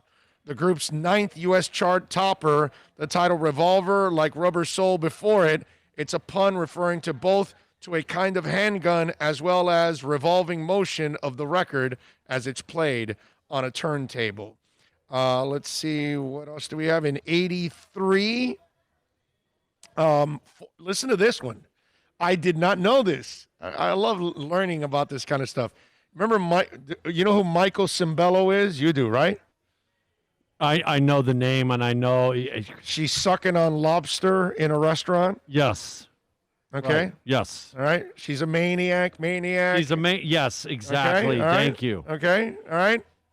Well, former Stevie Wonder guitarist Michael Cimbello started a 2-week run at #1 on the U.S. singles charts with Maniac, the track featured in the film Flashdance, a number 43 hit in the UK. Did you know Michael Cimbello was Stevie Wonder's guitarist? No. I had no idea. Like, I know Michael Cimbello. I knew that song and everything right that away. song, man, it ran. It was on the airwaves for 2.5, 3 years. But I know that he sung it and everything. But I had no idea that guy worked for Stevie Wonder. Pretty cool. So now I know why he's a badass, because if you're working for Stevie Wonder's not going to have some slacker around. You know what I mean? He's not going to allow some slappy to work with him. If you work for him, you're an ass kicker. Danny Hutton celebrating a birthday today, the singer with Three Dog Night, born on this date in 1942. Feliz Navidad, prosperos año y felicidad. Jose Feliciano was born on this date in 1945. The Puerto Rican music singer-composer, best known for many international hits, including his rendition of The Doors' Light My Fire, which it's his 68 album, Feliciano, reached #2 on the U.S. charts. Jose was born blind as a result of congenital glaucoma. Let's see, what else do we have today? 1950, Joe Perry, guitarist for Aerosmith, was born on this date. Aerosmith, by the way, has sold over 150 million records worldwide. In 1957, born on this date, Simone Fahey. She's one of the 3 singers in the British female pop band Bananarama. So there you go. What else do we have here? Oh, and by the way, Fahey was also a member of Shakespeare's Sister. So if any of you remember Shakespeare's Sister, song Stay, she was part of that too. Let's see, what else? 84 on this date. Matthew Followill was born. He is celebrating a birthday today. He is the lead guitarist of the American rock band Kings of Leon. All right? So there you go. My best friend looks like a girlfriend. What was it? What's that song that they have? I mean, they have many songs, Kings of Leon, but that one song that I'm talking about, you guys know what I'm talking about. Anyway, let me give you a couple of other news and notes that we have music-wise, because we've always unearthed. Oh, by the way, thank you for sending me the Robert Smith and Gorillaz. Not that good. I was not impressed at all. I was like, eh. Yeah, exactly. I was listening to it. It was, it's you just could go there. check. It's just there. Yeah, Gorillaz and Robert Smith. We told you about it 2 days ago that they were collaborating for a song, and I heard the song. Bill actually found it and sent it to me, and it's there. It's okay. There's nothing special. Put it this way: I won't ever hear it again. That's all I can tell you. It's that bad for you. Yeah. No, I have no interest in ever listening to that song again. None whatsoever. Thoughts and prayers, by the way, to the Bell family. Ronald Bell, co-founder of Kool and the Gang, passed away at the age of 86 yesterday. He passed away at his home in the U.S. Virgin Islands. No cause of death is being reported, but any of us that grew up with Kool and the Gang, we know what Kool and the Gang was. They were absolutely amazing. There's a new TV show coming out on Access, and a TV series, and I think it's going to be pretty cool. Access has continued their tradition of music programming with the announcement that they are developing a new documentary series entitled Music's Greatest Mysteries. The series will debut later this year, and the first season will feature 6 episodes covering topics ranging from the conspiracies of backmasking, the myths of Kiss, and the sad story of friends in low places to why Michael Jackson and Prince feud, and was Elvis a narc, and is Avril Lavigne really dead? Okay. So Access TV continues to evolve and expand. We are committed to creating new and original reality and lifestyle music programming. And she says music's greatest mysteries will give viewers an in-depth look at the myths and legends that have rocked the industry. Featuring some of the biggest names in music, packed with experts, commentary, and exploring compelling stories, both known and unknown, Music's Greatest Mysteries promises to reveal new tales to even the most seasoned music fans. And I'm excited to share this new series with our viewers when it debuts later this year. Tell me that's not an interesting show.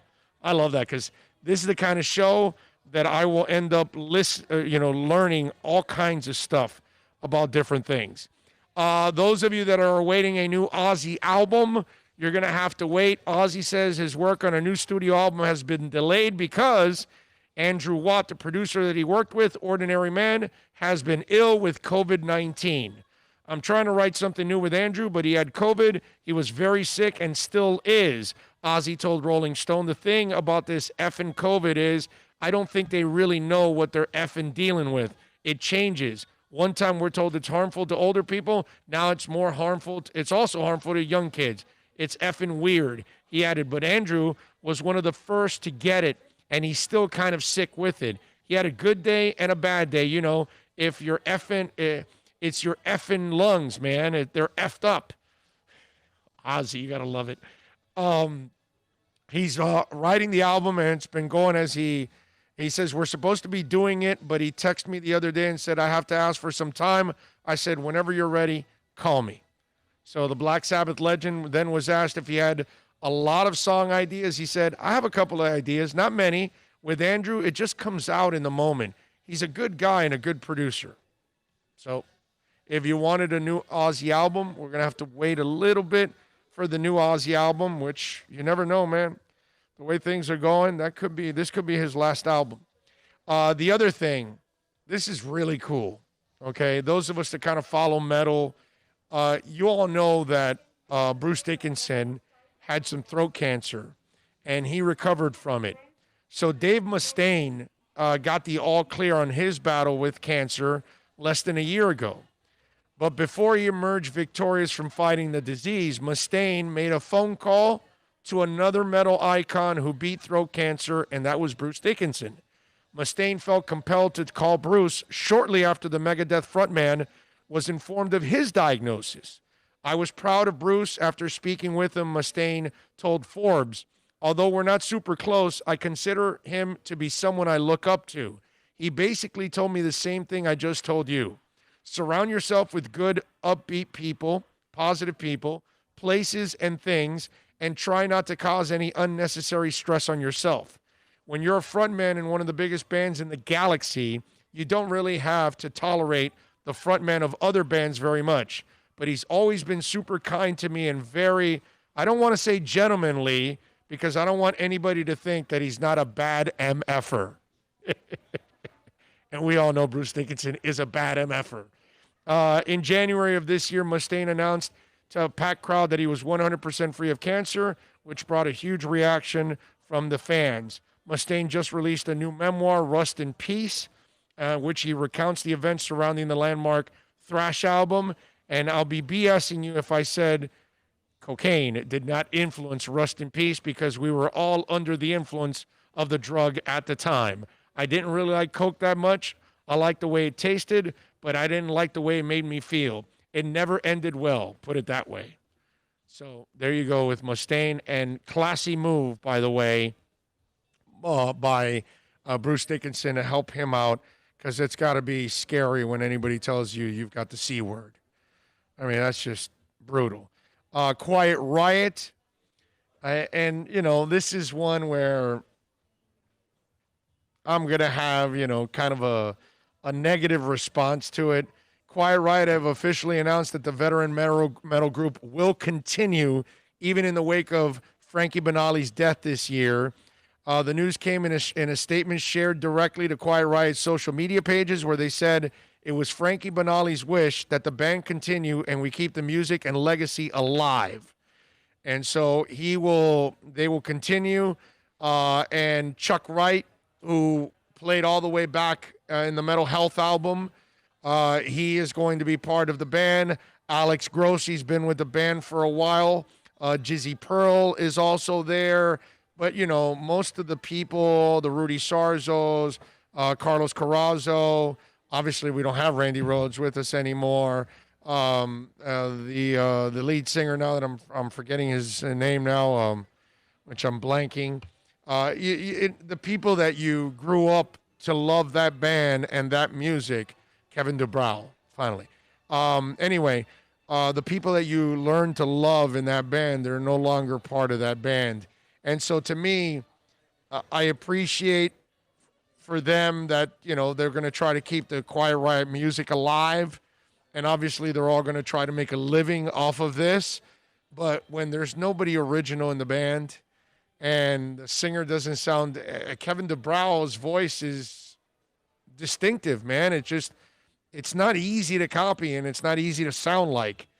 And it's not like he had this great voice or anything, but it was a distinctive voice. It's like David Lee Roth. He really can't sing, but he has his way of doing it, and it's distinctive. And you're not going to be able to copy it, man. It's just one of those things. And so I appreciate it. I wish him the best. But I don't think I'll ever see this version of Quiet Riot unless I happen to be at a concert that they're one of the opening acts. But I'm really there to see the closer and all that. No clamoring to see Quiet Riot, man. No. No. When you've seen the real thing. Right, exactly. There's no reason to see this. You know what I mean? And so. You know, Kevin DuBrow, I mean, he has a good rock voice. Yeah. Come on, the way he would do that. Come on, feel the noise. But he kind of, like, the way he went off the deep end. Oh, yeah. And started talking, Yeah. After he did that, it just, like, he was never the same. Yeah, he was an a-hole. It hurt the band. Oh, it did. There's no doubt. It hurt the band. And it probably hurt them because they also probably lost their mojo having to deal with all the controversy. And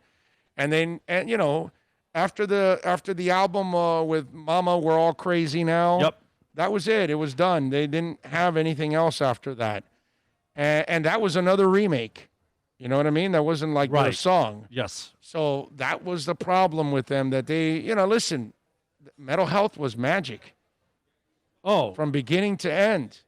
Slick Black Cadillac, Thunderbird. There's a bunch of songs that people, those of us that... No, the B-side stuff was awesome. Awesome. Yes. Awesome. Okay? Totally. I mean, Let's Get Crazy is my favorite song of Quiet Riot of all time. That's a good song, man. It's a great song, dude. And nobody knows that song unless you're a hardcore Quiet Riot fan, because the only thing you know is Mental Health and Come On, Feel the Noise, and then Mama, We're All Crazy Now. That's it. Only hard rock fans know Slick Black Cadillac and stuff like that. You know what I mean?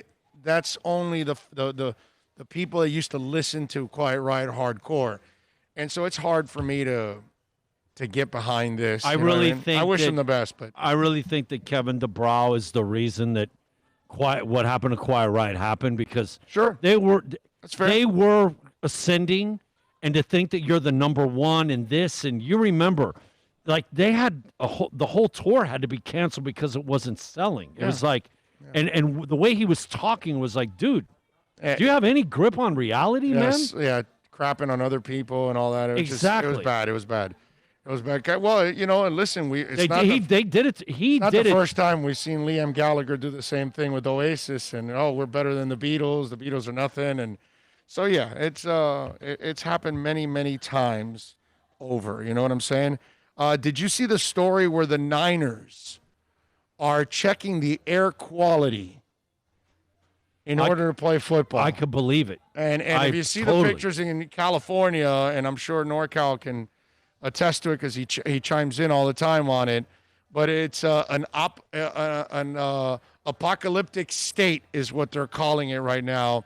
It says the skies over Levi Stadium haven't yet forced the Niners to change their plans, but it's something that they in the NFL will have to keep tabs on as they head towards Sunday's opener against Arizona. More wildfires are burning all over California, combined with a recent heat wave. Bay Area residents woke up to an eerie orange skies and falling ash on Wednesday, and it created a strange atmosphere for the Niners and Coach Kyle Shanahan. And you think about it, we've had enough crap already with COVID, right? Because that's set everybody back. And football obviously is at risk. They're not bubbling people up, but yet players are doing a good job of staying away from people because they're keeping it out of their locker rooms, which is a miracle. By the way, I don't think it'll happen in college because kids just want to have some fun, man. And they're going to have a lot of sex. So that's not going to be fun for the people that want to try to avoid COVID. So anyway, on the NFL side, you think about it, you can't have fans in the stands in California right now. That's not going to happen. So it's the only advantage you have is that you're playing in your own stadium on your own field. And yet now you're going to lose that small advantage. So imagine the San Francisco 49ers, because of the fires, that's not going to last all season, but in the next week or two, if they have to travel, if they have to play home, they're now going to have to travel. So it's going to be a lot of road games for them. And then where do they go? Do they go to a neutral stadium? Or do they go to the team that they're playing, go to their park instead? Now, if it's a divisional game, the good thing is, if it's a home, you can switch it and play the away now and then reverse and play the home later on. You know what I mean? But think about this. We got to deal with all this stuff that's going on. And it's a crazy-ass year, man. We got to deal with social injustice. We got to straighten out all those problems. We got a presidential election. We got COVID. And now the people in California got fires. Give me a break, dude. The hell, bro? That's a lot of stuff. That's the weight of the world there, man. 2020 is unlike anything else. You know how I knew I have never, ever. You know how I knew 2020 was screwed up? When Rajon Rondo's hitting three-pointer after three-pointer after three-pointer. I said, that's it. I'm done. Rajon Rondo can't hit a 6-foot shot. He's hitting 30-foot three-pointers. I'm like, what the hell is this? The world's going to end? Yeah. Yes, we're close to the end. There's no doubt we're close to the end. Rondo's hitting three-pointer. You're going to blame it on Rondo. I'm just saying, man. You want weird stuff happening? That is weird. Yeah, there's no doubt about it. Rondo hitting three-pointers? That's weird, bro. That's weird. That's strange. Man. I'm like, what the heck is going on here? Russell Westbrook, by the way, is watching Rondo film so he could get better at his three-point. No, definitely. Yeah. Russ has got to walk. Hey, Rajon, what the hell did you do? What are you doing, bro? What's your secret, man? Come on. I just went 0 for 7 tonight. I need some help here. Rondo, I doubt Rondo's going to share the secret now. He'll say, call me in the offseason when I'm a free agent. Mark McIntyre says, my doctors agree with Ozzy, Big O. They say no matter what you hear or who, nobody in medicine knows what COVID-19 is. Amen to that. Amen to that. They learn about this the experts learn about it every day. And then they tell us. And then they realize, no, we told you it was good. No, it was bad. No, you can't do this. You can do this. It's crazy. And we don't know how it affects one person's DNA to another. It's nuts. You could weigh 350 pounds, get COVID and survive, and then the other 350-pounder dies. You could be 15 years old. Look at the kid that just died in college. High school. A high school kid just died from getting COVID. The mayor in Atlanta, her whole family got it, and everybody had a different situation. Right. And that's within the family. Right. That's what we got to figure out. These experts have got to figure out whose DNA is more at risk with this thing. Because obviously it's not just a weight thing. It's not just an old thing. I saw somebody that was 100 that survived it. So they can't predict it, man. You know what I mean? So it's just a weird. Like again, some people are affected for months. Again, Rondo's hitting 3-pointers. This is a weird year, bro. Telling you, man. Big O, today's my nephew Victor's birthday, born on 9/10/11. Nice. Okay. I like it. 9/10/11. That is awesome right there. A happy birthday, all right, to your nephew, Victor. Happy birthday, Victor. Iron Maiden Live After Death is my favorite live album. That's a great live album. That's a phenomenal live album. Dom Parlamento loves Kiss Alive. Let's see. Herman liked Josh's insight. Josh did a good job. First time on the show. Let's see. What else do we have here? Remember when the Chargers had to play us in Arizona because of the fires? Yes, I remember that. Yes, you are correct, sir. I remember that big time. All righty. It is time to wrap it up on the show. We did, 3 hours and about 20 minutes? No, actually 3 because we started a little late. It says 3:05. All right, 3:05. All right, not bad. Not bad. We appreciate all of you out there as always. We thank Steve Ostrov and the great people out here Hope at Herbie, Toyota of Hollywood. Hope Herbie's getting his tooth taken Yeah, care bro. of. I Oh. hope Herbie Oh. fixes that tooth and feels a lot better, man. That sucks. We got to thank our super chatters. It's just Kenneth Cleveland today. Thank you, Kenneth. Appreciate you as always, keeping us live. I know that, dude. Where'd you get this? Super chats. Oh, gnarly.